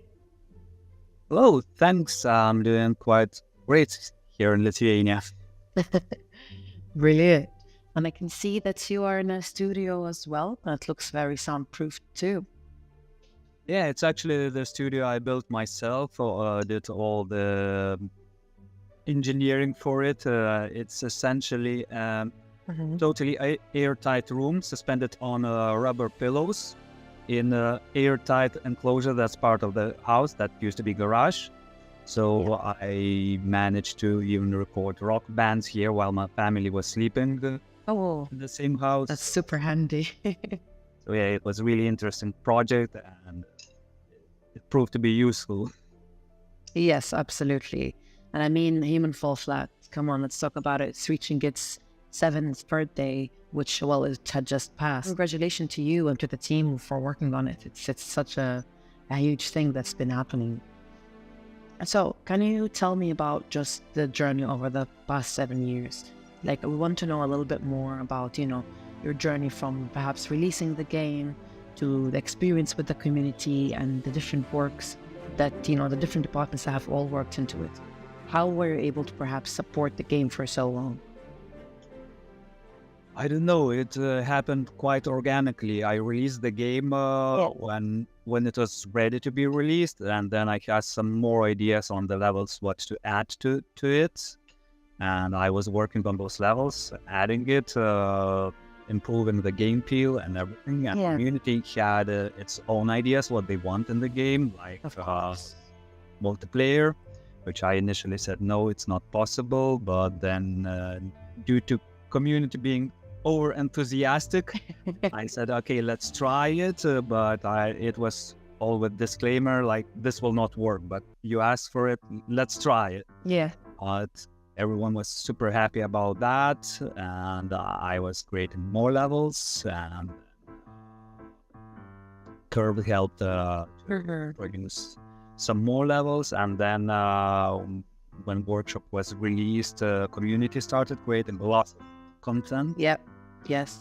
But let's also go into another part of the game that has great value, that being the music. When you first start the game, you never played it before, one thing that I find immediately captures any person who just started is the music and how it changes across the levels and how it enhances the levels. So could you tell me a little bit about how the music came through? Well, the music actually matches the visual aspect of the game more than gameplay in it, and it was the idea behind it was to make it a juxtaposition. So I took quite calm classical music, played with piano and orchestra. Also the graphics is, especially initial levels, were a bit more subdued.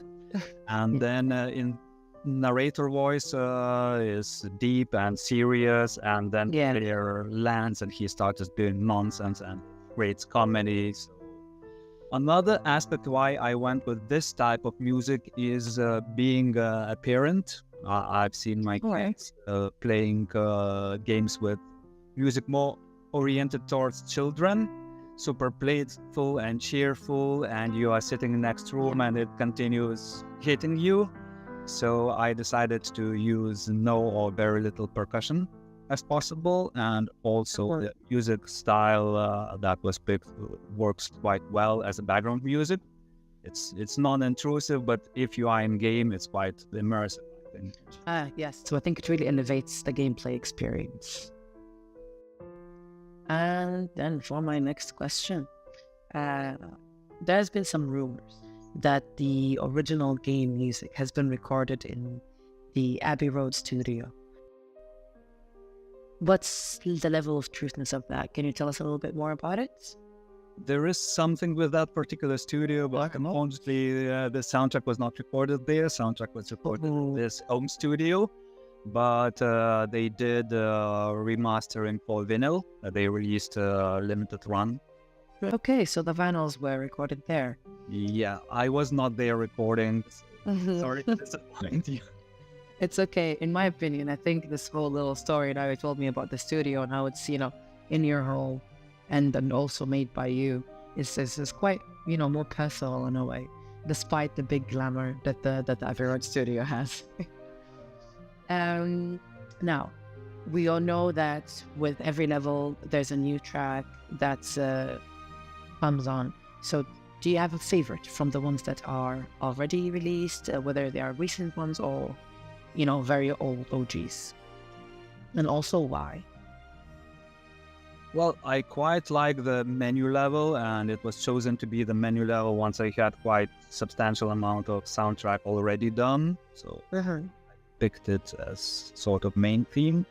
The main theme of the music chord progression is actually the chorus of Don't Leave, the song. So it's used as a basis and comes around that chord progression and that melody line. Quite many tracks, if you listen closer to them, they repeat that in different setup, and this comes from my very old song, which was not done with piano at all. It's a rock ballad with guitar, basically. That's brilliant. And so, we spoke about the music within Human Fall Flat, how it came through, and which ones are your favorite. But is it safe to assume that the type of music, the classicals on the softer side, are reflective of your personal tastes? My personal taste is metal. What? Wow. And actually, if you listen closely again to soundtrack, although it's arranged for soft and nice instruments, it has some of the chord progressions and timings that are more custom to rock and a little bit of metal. Also, there's one rock song, Attitude, which was me performing live instrument there. So it's quite different in a way, well, vastly different from what we hear in the game, which is quite interesting that, you were still able to make these more softer sounds.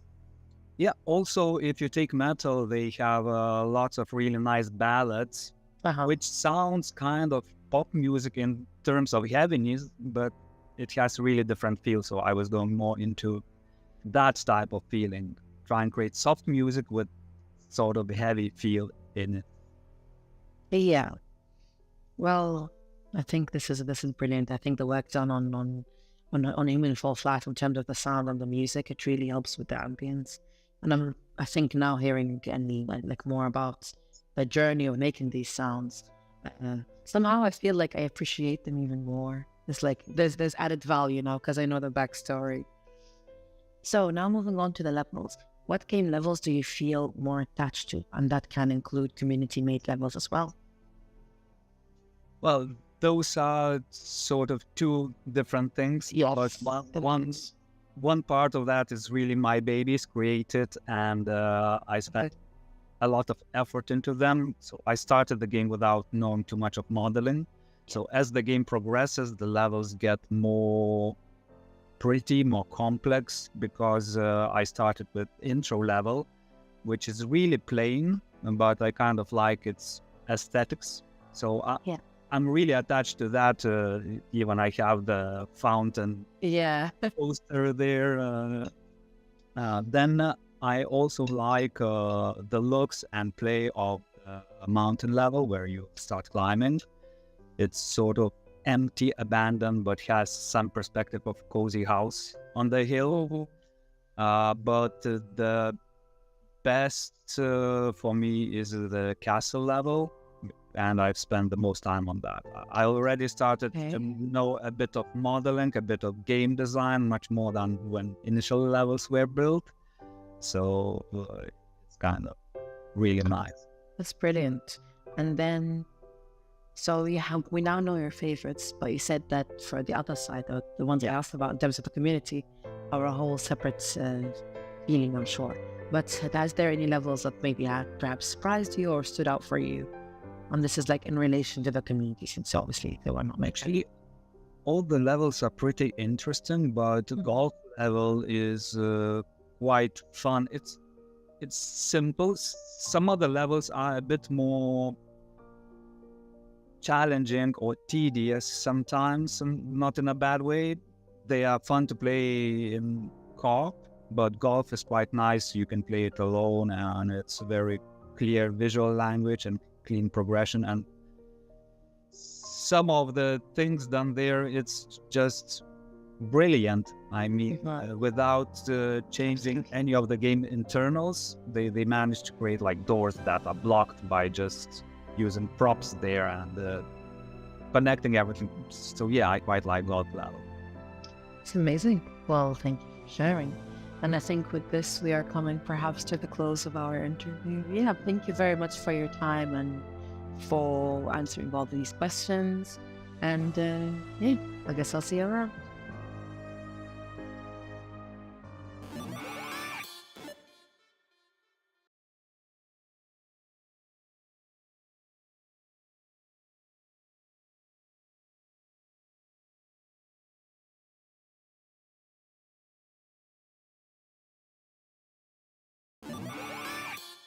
Uda, and I'm also 1/3 of the Knock Knock Audio Trio, and today I'm going to talk a bit about some of my favorite things from Viewfinder that I got to do sound design for. Viewfinder is a game with so many different art styles. Every single special picture in the game has its own sound design to match the visual style or interactions that you can do with it. This one, for example, you can hear scribbly noises as you walk into it. I spent a lot of time figuring out what would be the best way to do sounds for each of the different art styles, because I wanted it to feel like a natural part of what you see. This one, for example, is an oil painting, but I didn't want to have yet another one with more painting sounds, so instead I decided to just make some nice nature sounds and mute the music to make a calm space.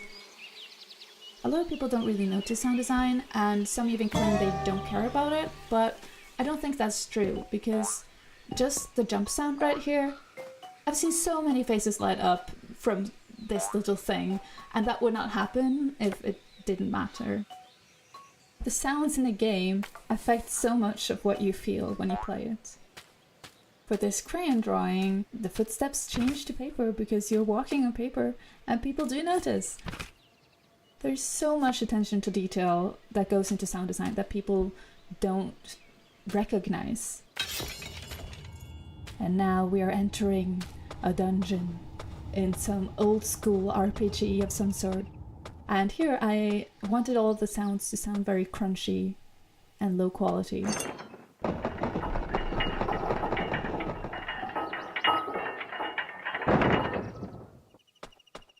Now this is also a fun one. It's the jump power up picture. So the more of these you pick up, the higher you can jump. And the sound changes to match how much jump power you have. We unfortunately couldn't go on forever, but we can pick up one more. There's 4 variations in total. Then there's another favorite of mine, which is the Tomodachi.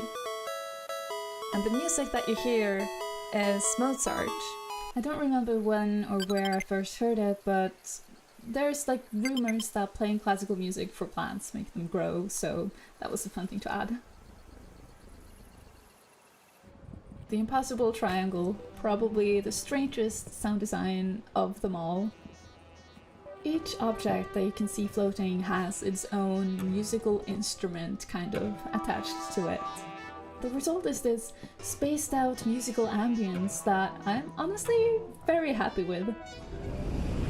I'm not going to spoil where the entrance is, but you can walk into the Impossible Triangle. And as you go deeper, both the reverb and the ambience changes.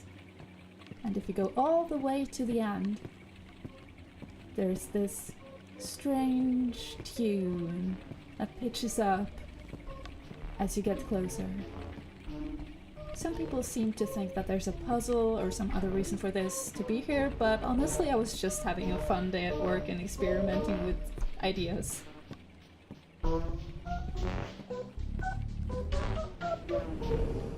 This next one is The Scream by Edvard Munch, who was a Norwegian painter.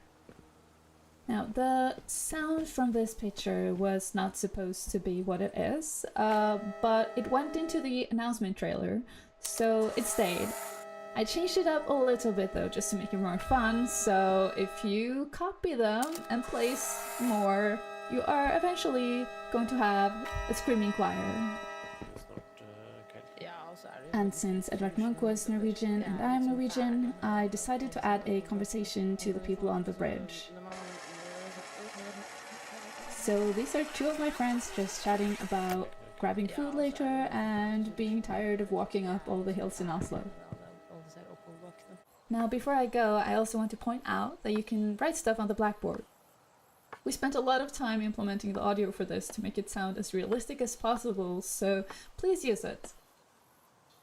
Viewfinder is already out on both Steam and PlayStation, so I hope you'll check it out, and thank you so much for watching. And remember to pet Kate. Hi there everybody, my name is Martin Kvale and I'm 1/3 of the audio team Knock Knock. Today I will be sharing a little bit about the process for making sounds for this super tiny, nice little tiny building game called Tiny Glade. Some of you might even have seen the game on TikTok or Twitter, but I know for a fact we haven't really showed much about the audio yet on these social media accounts, so I thought it was a good chance for me to show a little bit of how we work with the audio. So strap in. First off, we have sheeps. The sheeps know how to watch out for themselves, so even if you throw them up in the air, they will find a way to safely land. The main sound that I think most people think about when they think about Tiny Glade are wall sounds. Walls can be part of houses, it can be part of structures, it can be ruins, it can be just singular walls. And did you know that walls were actually the first thing we implemented for sound in the game?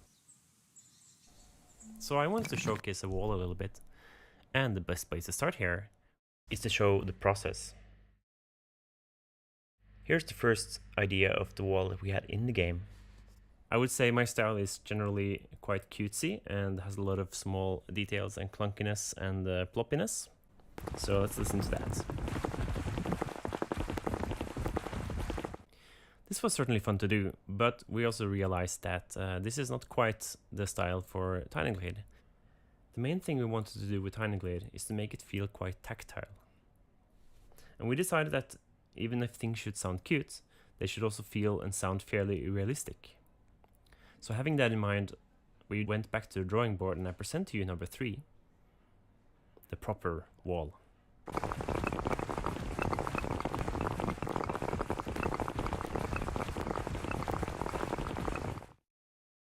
This is the current one in the game right now. When you are drawing the wall and the wall goes in a sharp curve, we have a little parameter that pitches it a little bit, so the wall goes like whoa.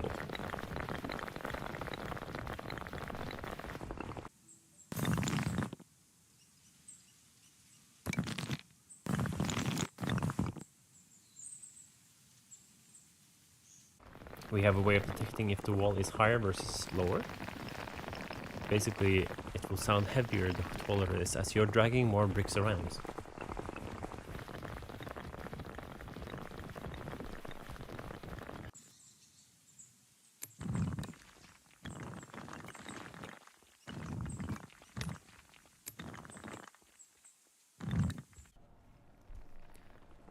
One of the most important features in Tiny Glade is that you have unlimited undos and redos. And since we know players will be using that a lot in the game, we made sure that whenever you're doing that quickly in succession, there won't be like an overload of a lot of sounds. So when you play a sound with the replay on, it means that the sound is a bit simpler, a bit lower. It kind of packs itself out and doesn't take as much space.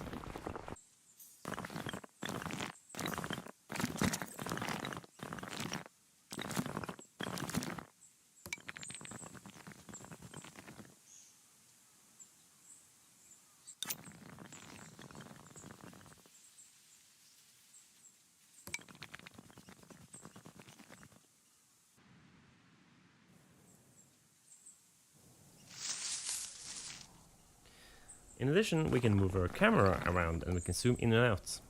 If you zoom out all the way, we wanted the sound to feel like it's a little bit further away, so there's some attenuation here as well.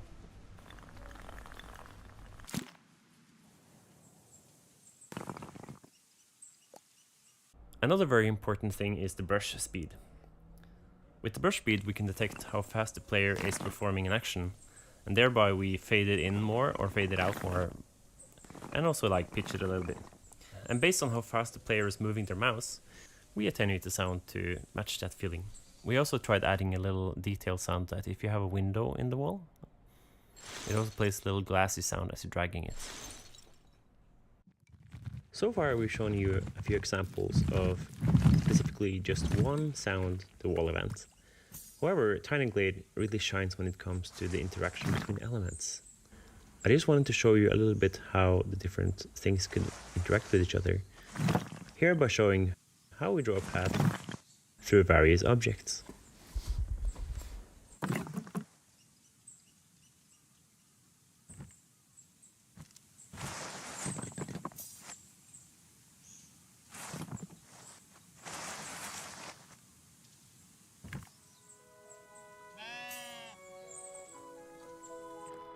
That was all for today. Thank you for checking out our sheeps and our wall. I hope you look forward to the final product, that is Tiny Glade. I know we are. And the game is slated for release in 2024.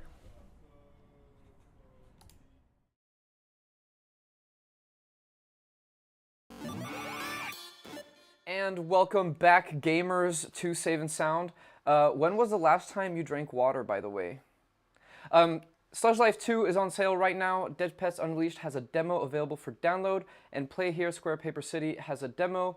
Human Fall Flat, I think it's like 70% off if you get the game and the soundtrack in the bundle altogether. It's like the price of a coffee. And make sure to wishlist Tiny Glade, and Viewfinder is also available for purchase. We start off this next block with Wild Country, which is a charming, cozy, competitive card game with city building elements. In this piece, the composer extraordinaire, Tim DeMann, plays several groovy songs from the soundtrack that will make you want to dance. Next, we have Rytmos by Floppy Club, a relaxing puzzle game where you create music by solving mazes. We will see the composer and sound designer Niels Butcher talking about the unique music composition system that the game features. After that, we've got This Bet We Made, a third-person mystery game in which you play as a maid in a 1950s hotel and snoop around strangers' rooms to uncover their deadly secrets.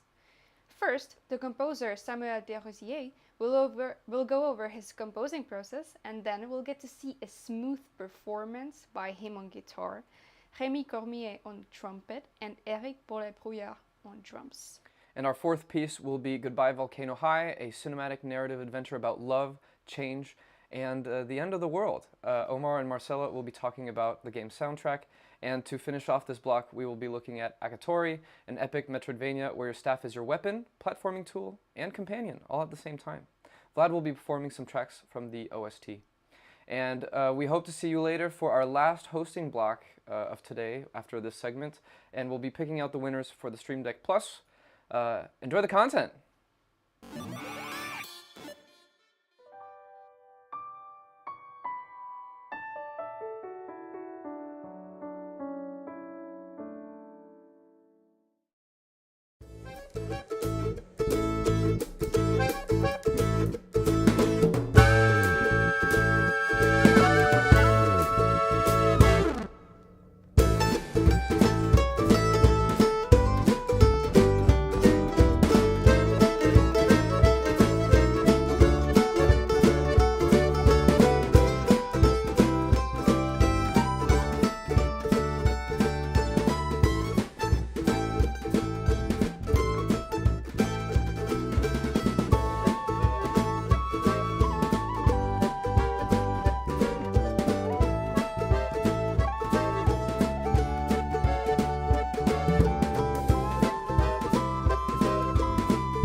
Hello there.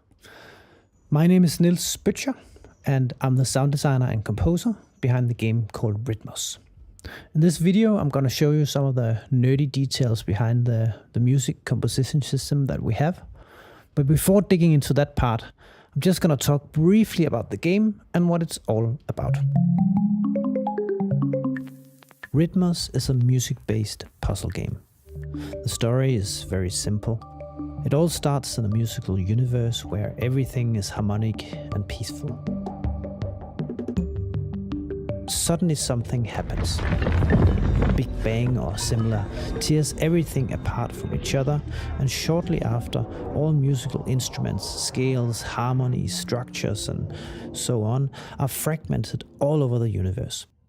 It's now your job as a player to fly from sun system to sun system and repair each planet, restructuring the musical balance in the universe again. So what's the game actually about? Rytmos is a fairly simple cubic puzzle game where the main purpose is to draw a loop on each side of the planet. The challenge while making the loop is to hit as many so-called sound emitters as possible. A sound emitter is one of these small things that you can see here. When the cursor hits one of these, a percussion sound, a tone from an instrument, or a musical chord is played. When the loop is finished, you can hear a small musical loop come to life. From this on, you then have to turn the planet, solve another puzzle maze, and get to the next musical loop that is then layered on top of your music. And in the end, you have a small piece of music with a total of 6 musical loops playing on top of each other. Each universe in the solar system is inspired by different musical genres or periods. Some examples of musical genres could be Japanese environmental music from the 80s, Ethio jazz from the 60s, Hawaii music from the Golden Age, or Indonesian gamelan ensemble music. If you want to, you can also learn a bit while playing the game. Each time you enter a sun system, planet, or instrument, a little bit of information is given about the genre, the instrumentation, music theory, history, and similar of the different genres in the game. We even did a website where the players can read more about the genres, the musicians, the music, the theory, and much more. On top of that, you can also find curated playlists with music that has inspired the game. Okay, so this was the core gameplay of Rytmos. Now let's take a look at the music system behind the game. Normally when you create dynamic or adaptive music in computer games, you often work with recorded looping sounds. You might have a vertical approach where you add or subtract layers when certain game events occur. Another approach that is often used is a so-called horizontal resequencing, where you have a musical loop and you jump to another musical loop when a game event occurs. In Rytmos, we decided to take a quite different approach. We didn't use any existing game audio middleware such as Wise, Fmod or Fabric. Instead, we decided to develop our own audio system that we have named Anyone. One specific thing that is very different in our music system is that we don't use any pre-recorded loops as part of the music. So all music is actually generated in real time. When you solve a puzzle side or you hear a loop, it is actually generated while you see it. One interesting thing about that is that because the different paths and different sides of the cubes or planet are not the exact same length, the game will actually never sound the same. It's actually highly generative.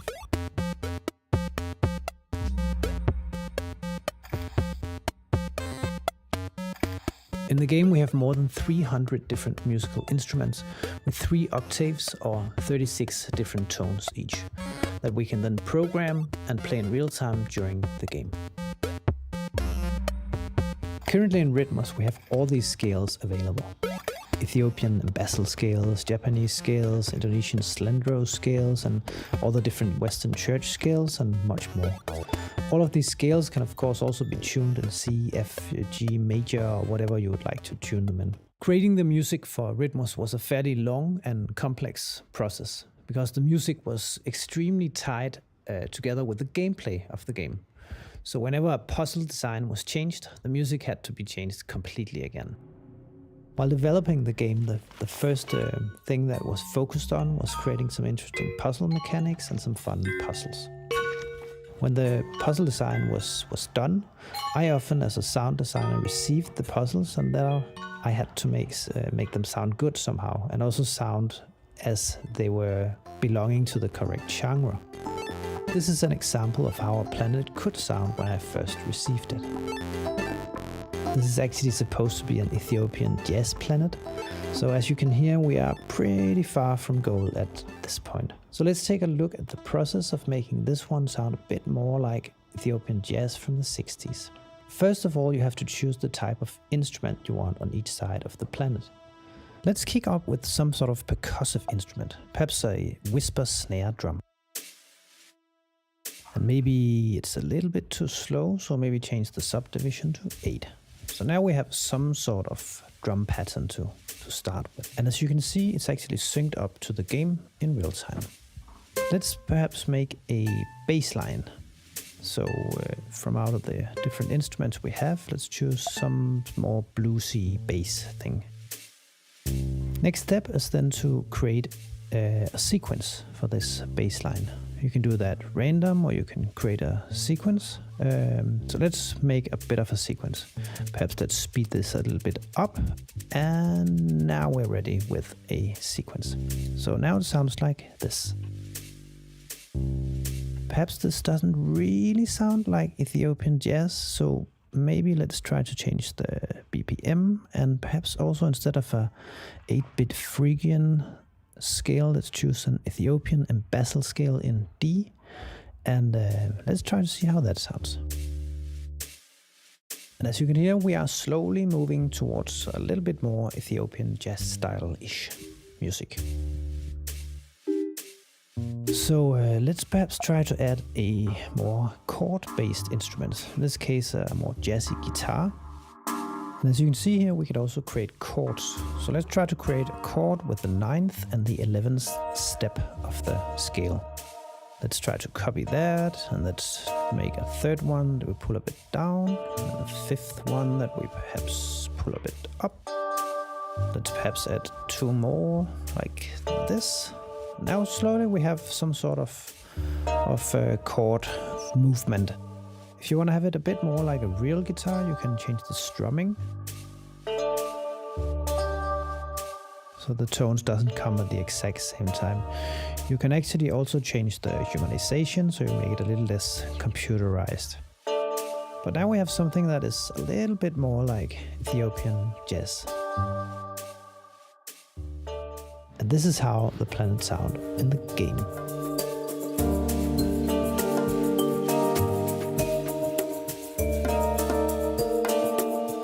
To see and hear how different the game can actually sound, let's try to jump to a Hawaii planet. To see how flexible this music system actually is, let's perhaps try to change the musical scale of this Hawaii system into an Indonesian slendro scale.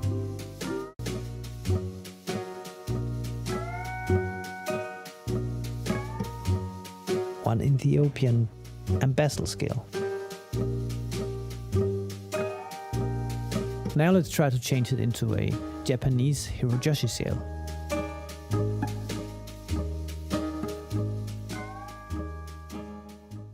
It was a super interesting experience to do the music in Rytmos. It wouldn't have been possible for me to do this music in my digital audio workstation, and it was only possible to do this because of the entire music system behind it. So huge shout out to Asger Strandby, who developed the entire music system. If you haven't bought the game yet or played it, hurry up and go in and buy it, and think of the nerdy music details when you play it. Thanks for watching.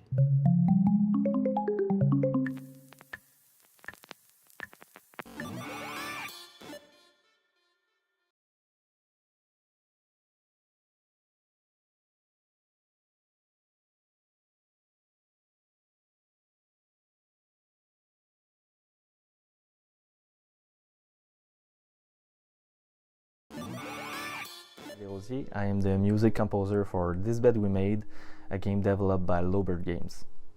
This Bed We Made is a narrative mystery game that takes place in the 50s in a hotel in Montreal. You get to play as Sophie, a maid that snoops around strangers' rooms to uncover their secrets and how they are linked together.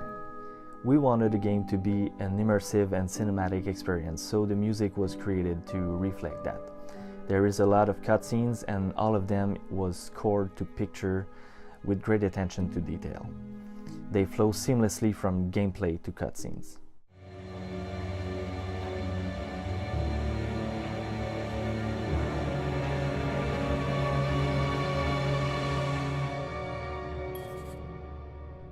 What is this?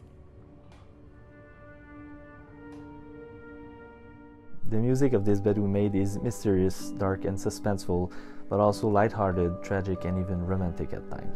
I took inspiration from 50s movie score and from composer Bernard Herrmann for the scoring, but took a more ambient approach for the gameplay and investigation. In the hotel there is an elevator in which you'll go quite a few times and where you get to meet different characters. The music in the elevator is diegetic, meaning that the characters in the scene hear the music as well. This music plays a role of the hotel's theme and was inspired by background music and music of the 50s. Alongside Eric Beaulieu-Brouillard on the drum and Rémi Cormier on the trumpet, we will perform Hotel Clarington.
My name is Marcela Huerta. I'm the community director at Co-op, and we just put out Goodbye Volcano High on PS5, PS4, and Steam this past August 29th.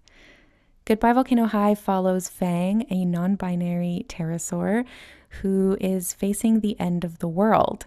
They're also really wanting to make it big in music with their band Worm Drama, and they have a really good chance. They're super talented, they're really good at music, and so, as you can imagine, Goodbye Volcano High has a huge focus on music, which is why we are excited to be doing a deep dive on one of the songs from the soundtrack. The song that we're going to be focusing on is Going Away, and this one features vocals from Brigitte Nagar and Lachlan Watson, who plays Fang. And we're going to be doing this deep dive with Omar Dabous, who is the audio director on the game and at Co-op. So we won't have time to play the full song before we start going into the layering. So if you can get the chance to, we really encourage that you listen to the final song as it is on the soundtrack, and you'll have all these extra little details about it.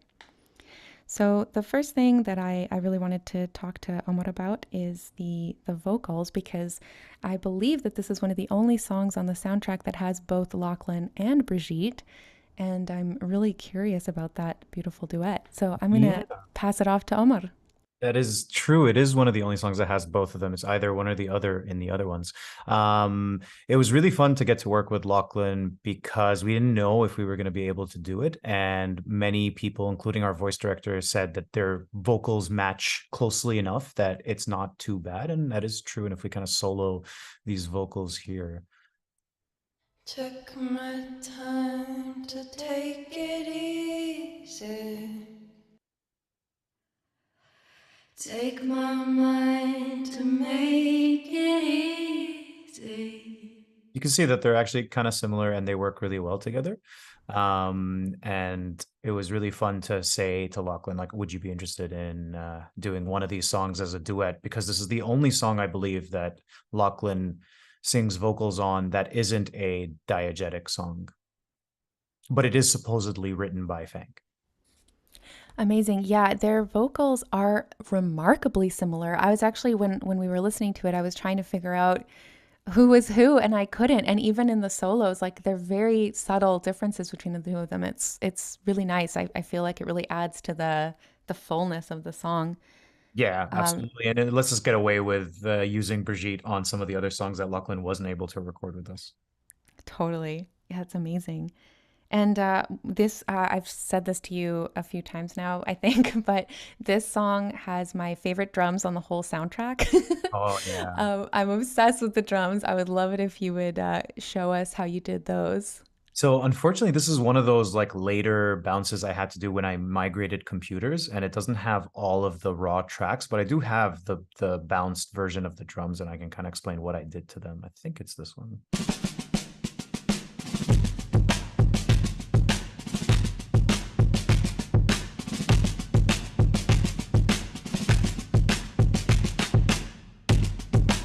So those drums are super distorted. It's actually one of the a sample that I found of some like drumline doing a kind of like military style roll.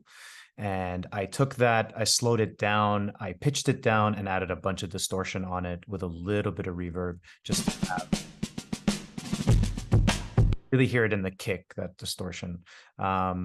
And the idea is that Fang doesn't know how to play the drums and is not going to be able to program their own drums. So they kind of like look for samples online and try to use drum samples there, and doesn't really know a whole lot about what they're doing. You can see their MIDI controller in the game, but at the same time knows enough to make it punch through and adds a bunch of distortion and effects that Fang themselves can use and make songs out of, is how I tried to compose some of the music that is supposedly being written by Fang. So it's kind of like a nice line to toe where you want to have a soundtrack that is sounding compelling enough that it sounds really good, but then it also has to sound a little bit like fresh and raw. So that's an interesting technique there that must have been kind of complicated to figure out. Absolutely. It was actually kind of funny as well because we didn't know if it would translate well, where a lot of these songs are unfinished. A lot of the songs don't have endings. A lot of the songs don't have beginnings, and they're all just work in progresses. And we made a conscious decision to like get those whip files out there. And once they were good enough as a work in progress, we never really touched them. We never really fixed them and made them sound complete. And that's kind of the idea for most of the soundtrack. You'll notice that a lot of the songs just kind of fade out because there is no ending to it. They just abruptly end. And that's kind of my experience when I'm making first drafts. I never really complete a song beginning to end. I either have a snippet or a good idea. And then on other, projects or other games, you would then revisit and polish, fix, and have a complete song. But here it was kind of fun to just write these concepts and audio ideas out there and then have other people come in and make them more fresh. And one of those ideas comes from how we did the vocals. I would write vocals with gibberish lyrics that made no sense, and Brigitte would then come in and re-record. And one of those examples is here. Go I see my life in pieces. So you can see like one of the lines is saying, see my life in years. The other one saying, see my life in pieces. It's just trying to come up with some kind of audio to fit the song. And then Brigitte would come in and fix the lyrics and make it sound way, way more pretty. Go I see my life in years. So you mentioned the lyrics there. How did you work on the lyrics together? Was that something that, so if you were kind of coming up with these like gibberish lyrics and things like that, was it then something that you and Brigitte would work on the lyrics together, or was it with the narrative team, or how did you get to the final lyrics of this song? A good question. Some of it was kind of a mixed bag. Some of them were just absolute gibberish that could not be used. And with those, we would get from the narrative team a bullet point of like, what is the song about? What is going on here? What does this mean? And we would send those over to Brigitte. Brigitte would make a couple of drafts. And once we approved those, we would record the lyrics, but still using the same rhythm that I created in my gibberish so that it still has the same feel for the song, but the lyrics would change. On the other hand, sometimes the gibberish does work. Like Brigitte liked this part that I wrote of go I see my life in years. So when we were able to, we would use what I created. But Brigitte is the lyricist on most of these tracks, if not all of these tracks. But the songs that I sing on in the soundtrack still have gibberish in them in the final OST, which is why we haven't released the lyrics for some of these songs, because they actually don't really make sense. I was actually wondering about that because I was just listening to one of the songs, Between Us. Is that, I think it's Between Us, and I was trying to figure out what you were saying, but this helps me a lot. Never figure it out. Beautiful. Well, yeah, that's super interesting. I love that you kept some of those gibberish lyrics in. I think that kind of adds a little bit of punch. I mean, it's interesting too because I think that kind of relates back to the work in progress nature of the soundtrack, because I think also metaphorically Fang is a work in progress. That's kind of what this game is about. It's so much about them figuring themselves out, what they want. Nothing is really set in stone. They don't even know if they have a future. So I think this all makes a ton of sense to me and really works. I'm curious if you have any other sort of notes about this that you want to talk about. You showed me the pads, which I think have this very soothing, sort of dreamy nature. Those are really cool. These pads use one of my absolute favorite VST plugins, which is Slate and Ash's Auras. Really, really recommend it if anyone does not have it. It has so much variety and just really lovely pad sounds and a lot of customizability. And I use that a lot in most of the tracks in the soundtrack. It has that very sort of lost in space kind of feeling that I think a lot of them have, a lot of the songs have. And this song especially because it plays in that kind of lost in space moment, right, in the game. But yeah, that's pretty much the bones of this soundtrack, with Lachlan doing the second half of the vocals and Brigitte on the first half. Beautiful. Thank you so much, Omar, for taking us through that. And the song again is Going Away. And the version that we talked about was the version that has Lachlan Watson and Brigitte Nagar, but there is also a version on the soundtrack that just has Brigitte Nagar. And we hope that you'll enjoy Goodbye Volcano High and play it, and let us know what you think. Thank you.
Thank you to all the games.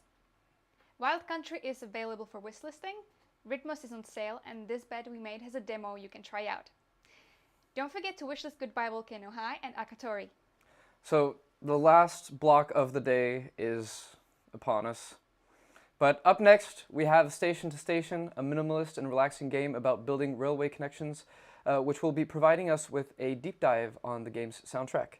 Then we'll be diving into Unexplored 2, The Wayfarer's Legacy, an ever-evolving open-world RPG set in procedurally generated realms. We'll be checking out a dynamic deep dive about the game's combat music.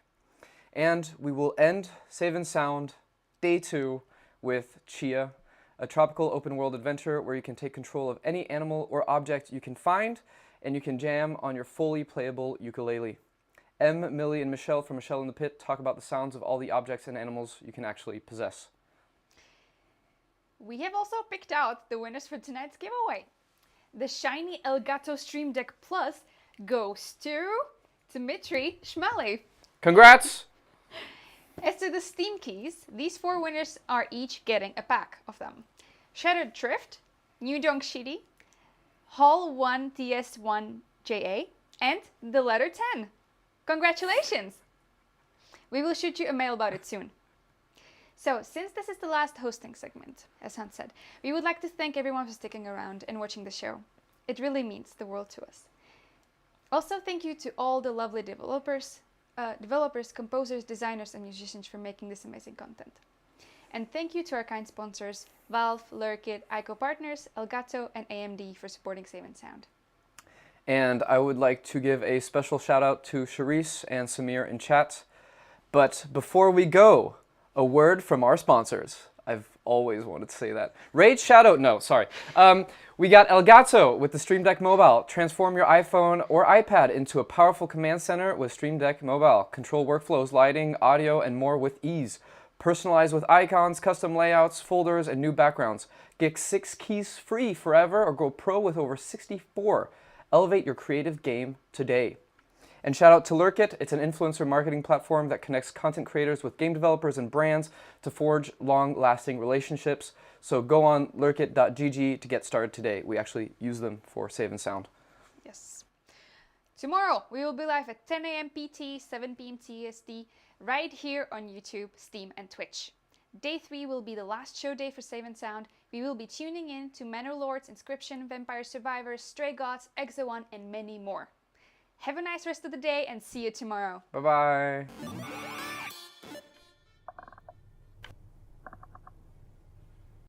All my girls bossy ride with me, I'm a savage. All my girls bossy, if they want it, they can have it. I ain't even till I get the bag, ride with me. All my girls with me. All my girls bossy ride with me, I'm a savage. All my girls bossy, if they want it, they can have it. I ain't even till I get the bag, ride with me. All my girls with me.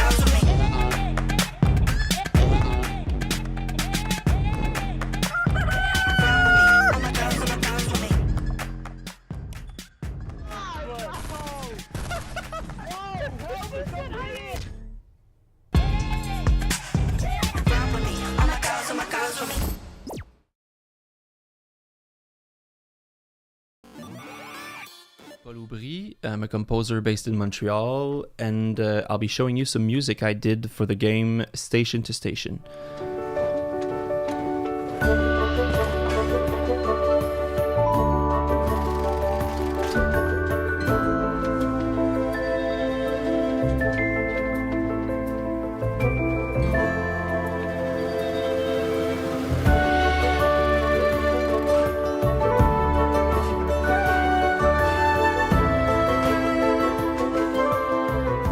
A big part of the work in this project was to arrange the music into 4 different layers. So that's what I'll be covering in this video. So here we start with layer 1. So this layer is gonna activate as soon as you connect your first buildings, your first 2 buildings together. The music's gonna start. So before that, it's just sound effects. It's just an environment. What I went for is that the track had to be a full length track with a very simplified arrangement, but it still had to feel like a full track in some way. So the approach I went for is just to make it feel almost like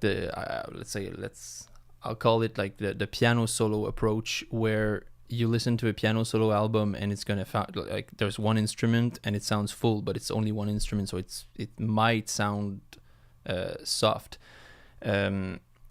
So there I tried to put not too many instruments and just make it feel like, you see, like if I can play this here, so you just have like a piano, a shaker, and a few guitars playing, trying to have like just a base of rhythm instruments, very soft, very smooth, and then melodies on something smooth too. Like I often use Celesta instruments to make melodies. Sometimes just on mandolin too, just a single note in some other track. Then we go with layer 2. This is when you get a little more into a certain level. When you start expanding more and more, you maybe, I don't know, maybe halfway through, maybe a little less than halfway through a certain level, you're then gonna hear the layer 2 activate. So this layer to make in comparison to, in addition to layer 1, where layer 1 is like the piano solo approach, like I said, then I have many soloists like flutes, cello, violin. I had a bassoon player, a clarinet player. So what I did mainly is to add those soloists into this layer section to make it feel like the arrangement of the music is flourishing with the map, if we can say it that way. Another very effective way to just add some depth and some just to make it noticeable. What I did, let's say with layer 1, just adding pads, like soft pads. I used a lot of cello pads. So this is layer 1, and just adding a pad like this was a very effective way to just make it noticeable. But if I add the whole layer 2, what I did in this one is that I made the piano play faster too. There's guitar strumming. So if I just mute the layer 2 and put it back, this is just layer 1 and layer 2.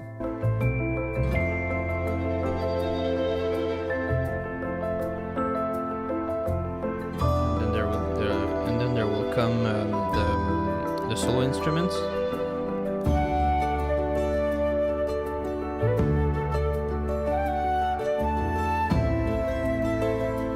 So if I mute layer 2 again,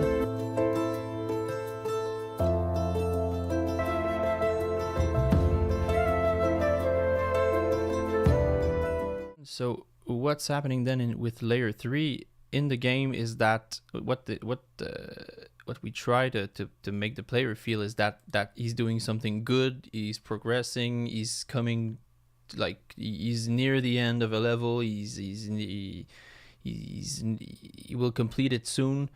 So we wanted to add pace and momentum to the track. So that's why one of the best way that I found to do so at this point was, as you noticed during the previous layers, there not much percussion there, almost none. So one of the things, mainly the main thing that I used for layer 3 is to add lots of percussions, drums, a lot of faster attack instruments. So like you have lots of, like, depending on the track, but like strings, clarinet, and bassoon, they're gonna go like faster attack, staccato things to really add like some rhythm and some excitement. So if I put layer 1 and 2,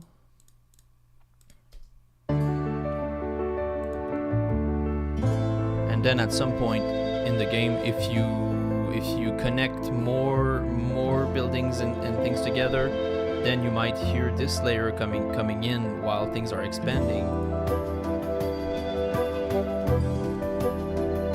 So there's like tambourine, there's a drum with brushes, there's little like patterns of woodwinds.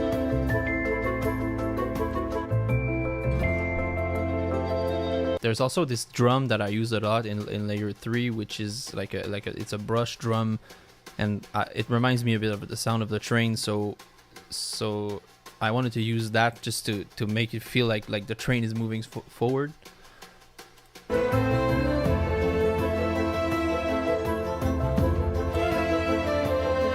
Just gonna put it back a bit. So like before, you hear the solo flute with this is layer 2 playing right now with layer 1. And another way to add like energy and excitement was to add the other soloists into this layer. So now you're gonna hear the violins, the cello, doubling the melody.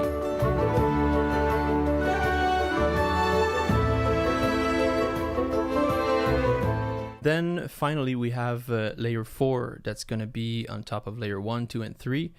This is the celebration layer, the over-the-top layer where you mainly you finished a level, so it's like the celebration time and the ultimate momentum. At this point, when there's pads, there's soloists, like many soloists, there are drums and percussions. There's a lot of things going on in the mix. So and by the way, at some point when like layers are stacking up, like sometimes I had to mute things in lower layers to make it work, because sometimes it just felt a bit too crowded. So then when layer 4 was there, sometimes it was necessary too. So what do you put in layer 4 when there's so many elements? So the most important thing to do there to make it audible and to make it go through was mainly to get in the high end of the frequency, the frequencies. And these elements, this layer particularly, we wanted to have, it's always like layer 3, layer 2, and 1, they're arranged differently depending on the songs. It depends what the song's speed is, depends like what's the type of song. So it's not always the same exact formula, but for layer 4, it's the same exact formula.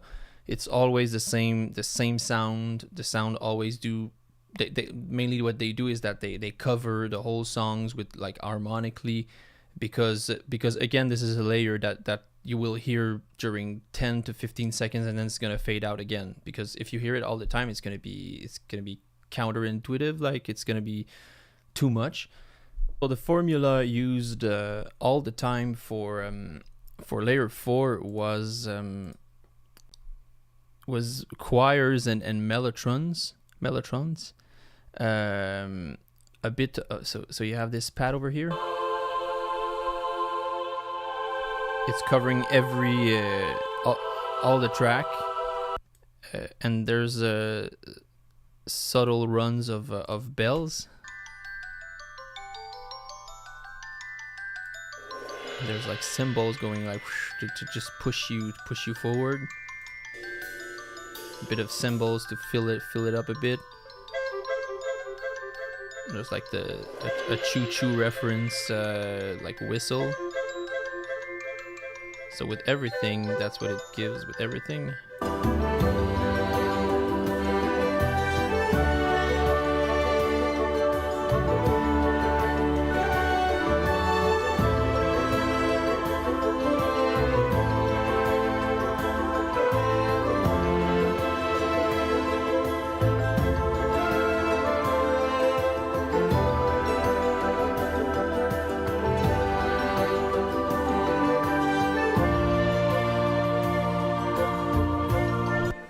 So that's what you hear when things are going really well for you. So that's it. That's how I approached making the music for Station to Station. I hope you enjoyed the process. I hope you will enjoy the game. So thanks again and take care.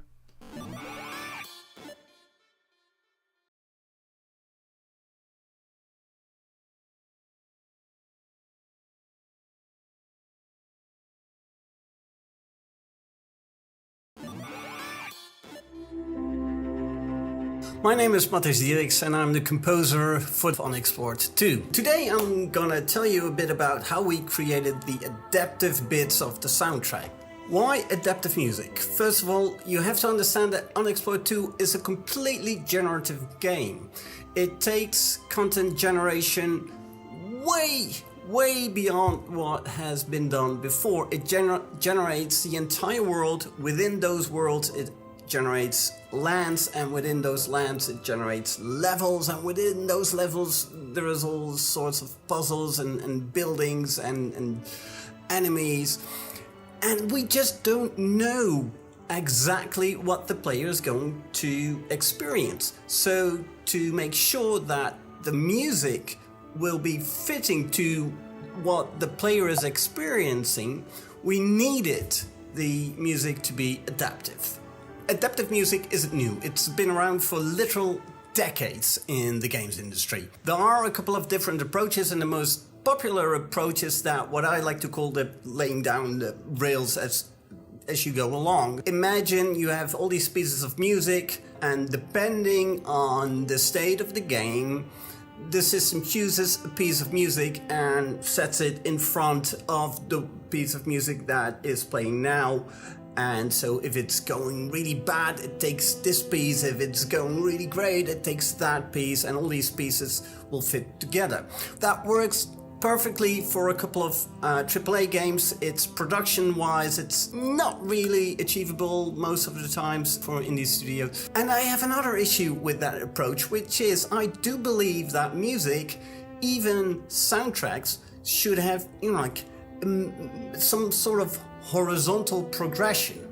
You start a song and you build up to something, and you have, different parts, and then you work towards an end. And you cannot achieve that when the selection of parts is sort of randomly. So for Unexplored 1, we came up with a different system. I'm not saying this is completely original, but we created our own system, which we built upon for Unexplored 2. So imagine it a bit of a layer cake.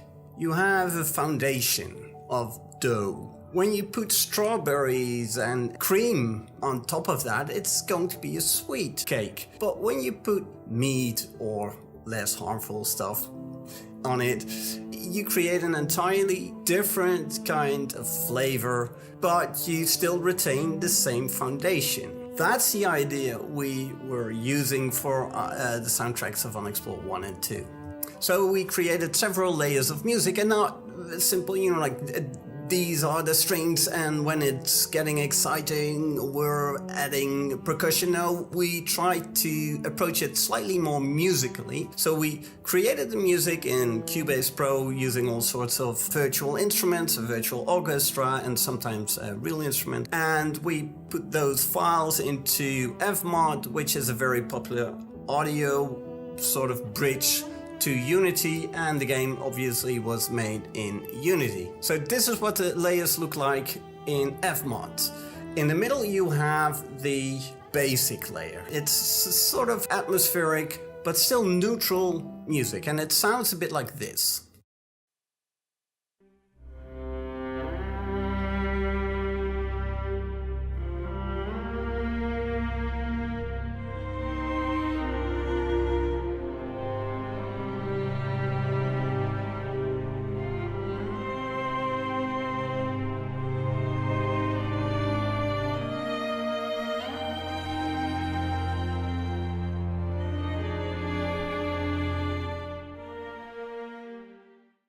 So we have those 5 layers to play with, and based on those 5 musical layers, we define 5 or 6 different kinds of scenarios. And those are, your basic scenario, which basically tells the system to only play the basic layer. But when it goes bad, or the player's getting himself or herself in a dangerous situation, we're gonna play the dangerous scenario, and that's going to add some of the other layers. And that's how we defined for each track separately those 6 scenarios.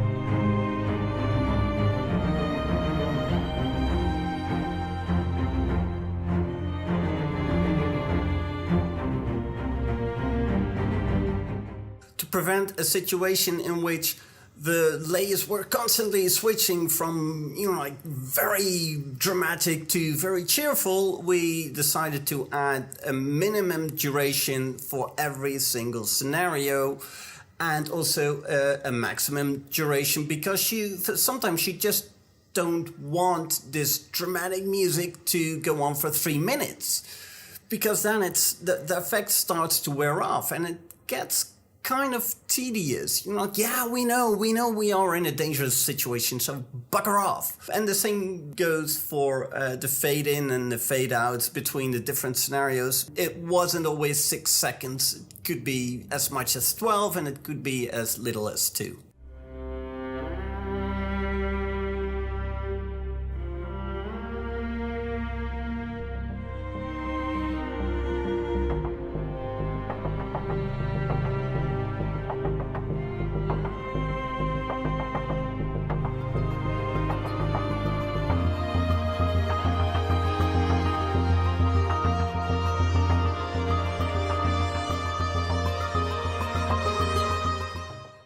So what went well? What are the positives of an approach like this? It's very flexible. It's very easy to come up with scenarios that fit almost everything that the game can generate. It suits generative gameplay very well. We succeeded in maintaining the horizontal progression within the music, and you got these many little happy accidents where people think that the music adapted to what they were doing. Well, sometimes it's just, a happy coincidence. But that's great. That's fine. That's actually a little bit of a plus. Everybody at the booth.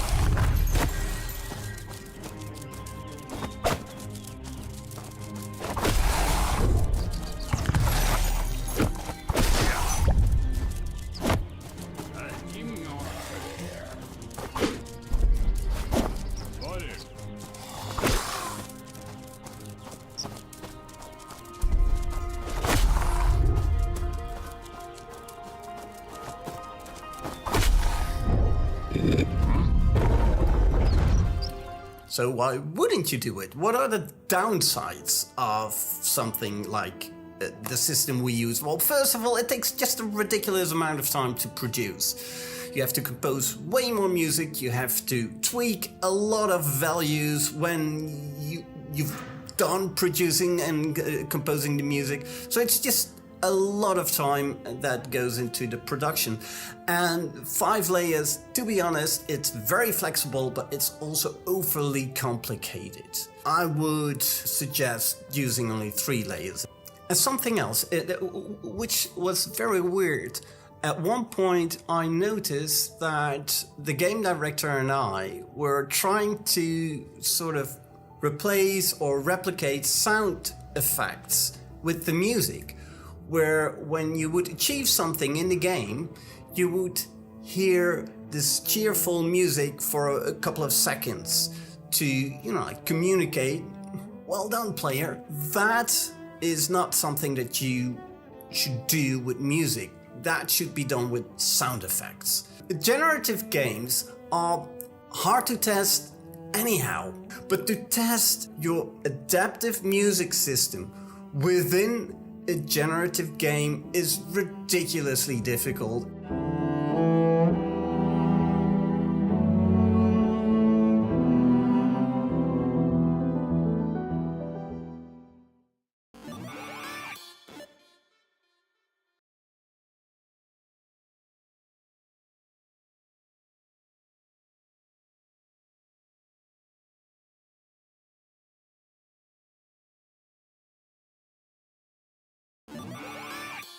Tchia. This is an open world exploration game. with a linear storyline where you can possess almost anything in the world. My name's Michelle. I'm a sound designer at A Shell in the Pit. And I'm Millie, and I'm also a sound designer at A Shell in the Pit. And I'm Em, and I do sound design, and I did audio direction for this game. And we're just gonna talk a little bit about the sound design. One thing that was interesting and challenging about this game was that there were a lot of cutscenes. Oh yeah. Do we know how many in total? I don't remember, but it wasn't even just how many there were, it was the content of them. They were pretty complex. Luckily, Murray helped us implement them. We had to break them up. It was close to a feature. I'm looking at the sheet right now. I think there are like 200, unless there are some that aren't listed on the... 200?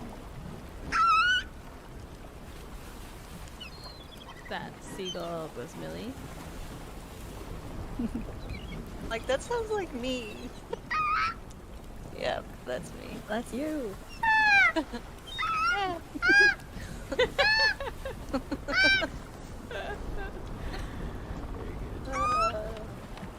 think that kind of hurt my throat in one of those seagulls.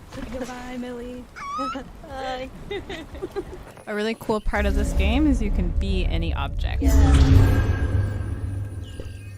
And that sound was made with M's voice, my voice, and a siku instrument, which is like a wind instrument, and it was all like slowed down in playback and put a lot of reverb in it, and it sounded cool. So I used it. So that sound ended up being the base for a lot of the magic in the game. Millie shared the source, and it was built upon and used in a lot of cutscenes and different elements.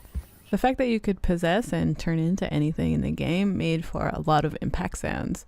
We ended up recording each object and each surface type separately and then layering them together. So we grouped each object into a category.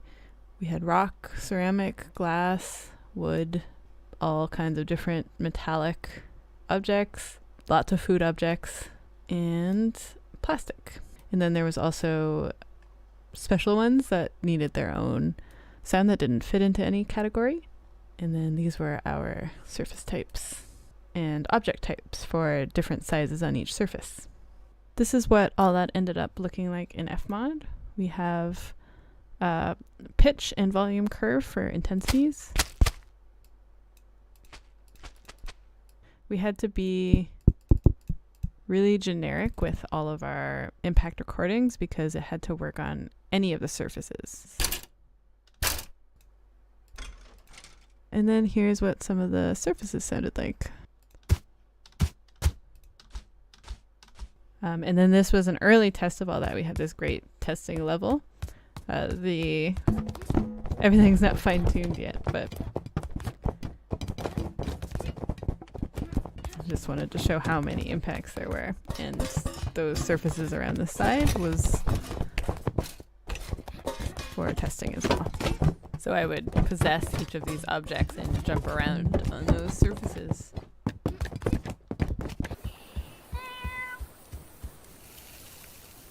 Is that also you, Millie? I think that was MC. Oh. Most of the animals are just your voice, right? Yeah, it was all the animals except for the cat. She can do a better cat. And I couldn't do the dolphin. That was too hard. I also appreciated how the animal vocals ended up being a way to pinpoint where they are. Yeah. And each animal had a lot of foley as well. There's also a ukulele that you can play. This was mapped out by John Robert Metz, the composer on this game, recorded by Gord and edited by Mauricio. And there was an incredible amount of work put into recording every note here. And then when you get lost... So the process for this was we were given recordings in the form of sausage files here with different variations. So essentially we had to pick the best one, clean it up a little bit, and then organize them into 5 different phrases. So when you open your map up in game, it'll give you a kind of vague range depending on how close to a location you are. So there was these sequences where you play along to the music, and Millie had to fill in the background selectively. Yeah, this was a very challenging scene to edit. I'm muting the music here.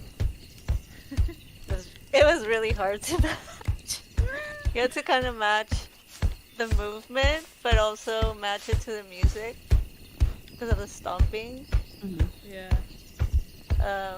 And that, like, especially like when they cross over, yeah, it was pretty difficult choosing which one plays. And those. I feel like these were an interesting balance between making it feel lively but not wanting to distract from the music too much. The next few sequences we talk about are near the end of the game, so I just wanted to give a spoiler warning. Typically in the ambiences we did for the game, there is day, afternoon, evening, and night, but when you're in the belly, it's just the belly. So to make things dynamic, we put in some stuff to cover the glowing veins and the glowing eyeballs, and we have some scatters for little squelches and farts everywhere. When you unlock that, there's a really cool cutscene that goes from Tchia to through the tunnels and then in front of the door. Yeah. And yeah, we had them cut in 5:1, so when everything's just swirling around you, you really just feel like you're entering the tunnels.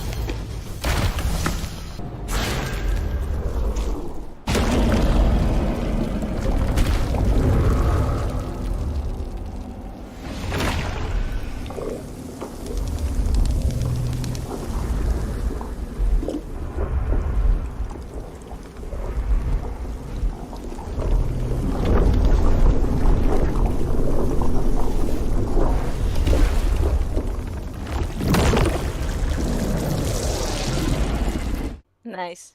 That's probably one of my most favorite sounds I did for this. Yeah, I tried not to make it super gross, but I think that was kind of the point, to be gross. Yeah. There's a line though. So all the voice acting was done by actors from New Caledonia. And this was a mixture of the actor plus me trying to whisper over top of it. It created many layers of whispering and stretched it out a little and added gurgly sounds. Speaking of gross, I did cross the line. I had to.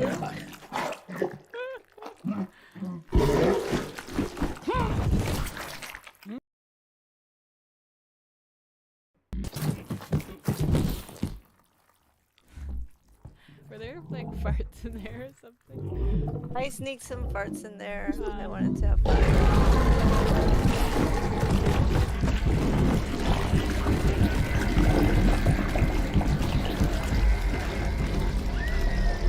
And this is like a huge section of slimy and squelchy stuff.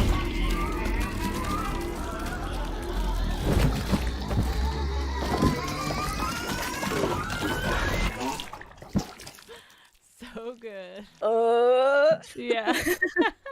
Just a lot of layers of my voice, and yeah, all the slime that I could find, gory stuff.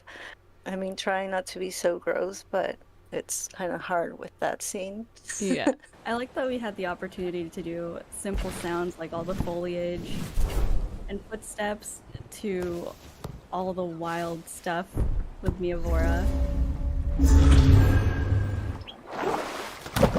Yeah, there was a huge range with what we got to design. Oh yeah, I loved you. This part was so funny when I did. What did you use? I flipped. There's like a mat. You know that mat that you stand on when you're standing on your desk? Yeah. So I flipped it and I like wet my hands and started doing little impacts. I think I also used like this kitchen glove. Just smacking it on the mat. Oh, and a wet towel. Okay, bye. Okay, bye. Bye.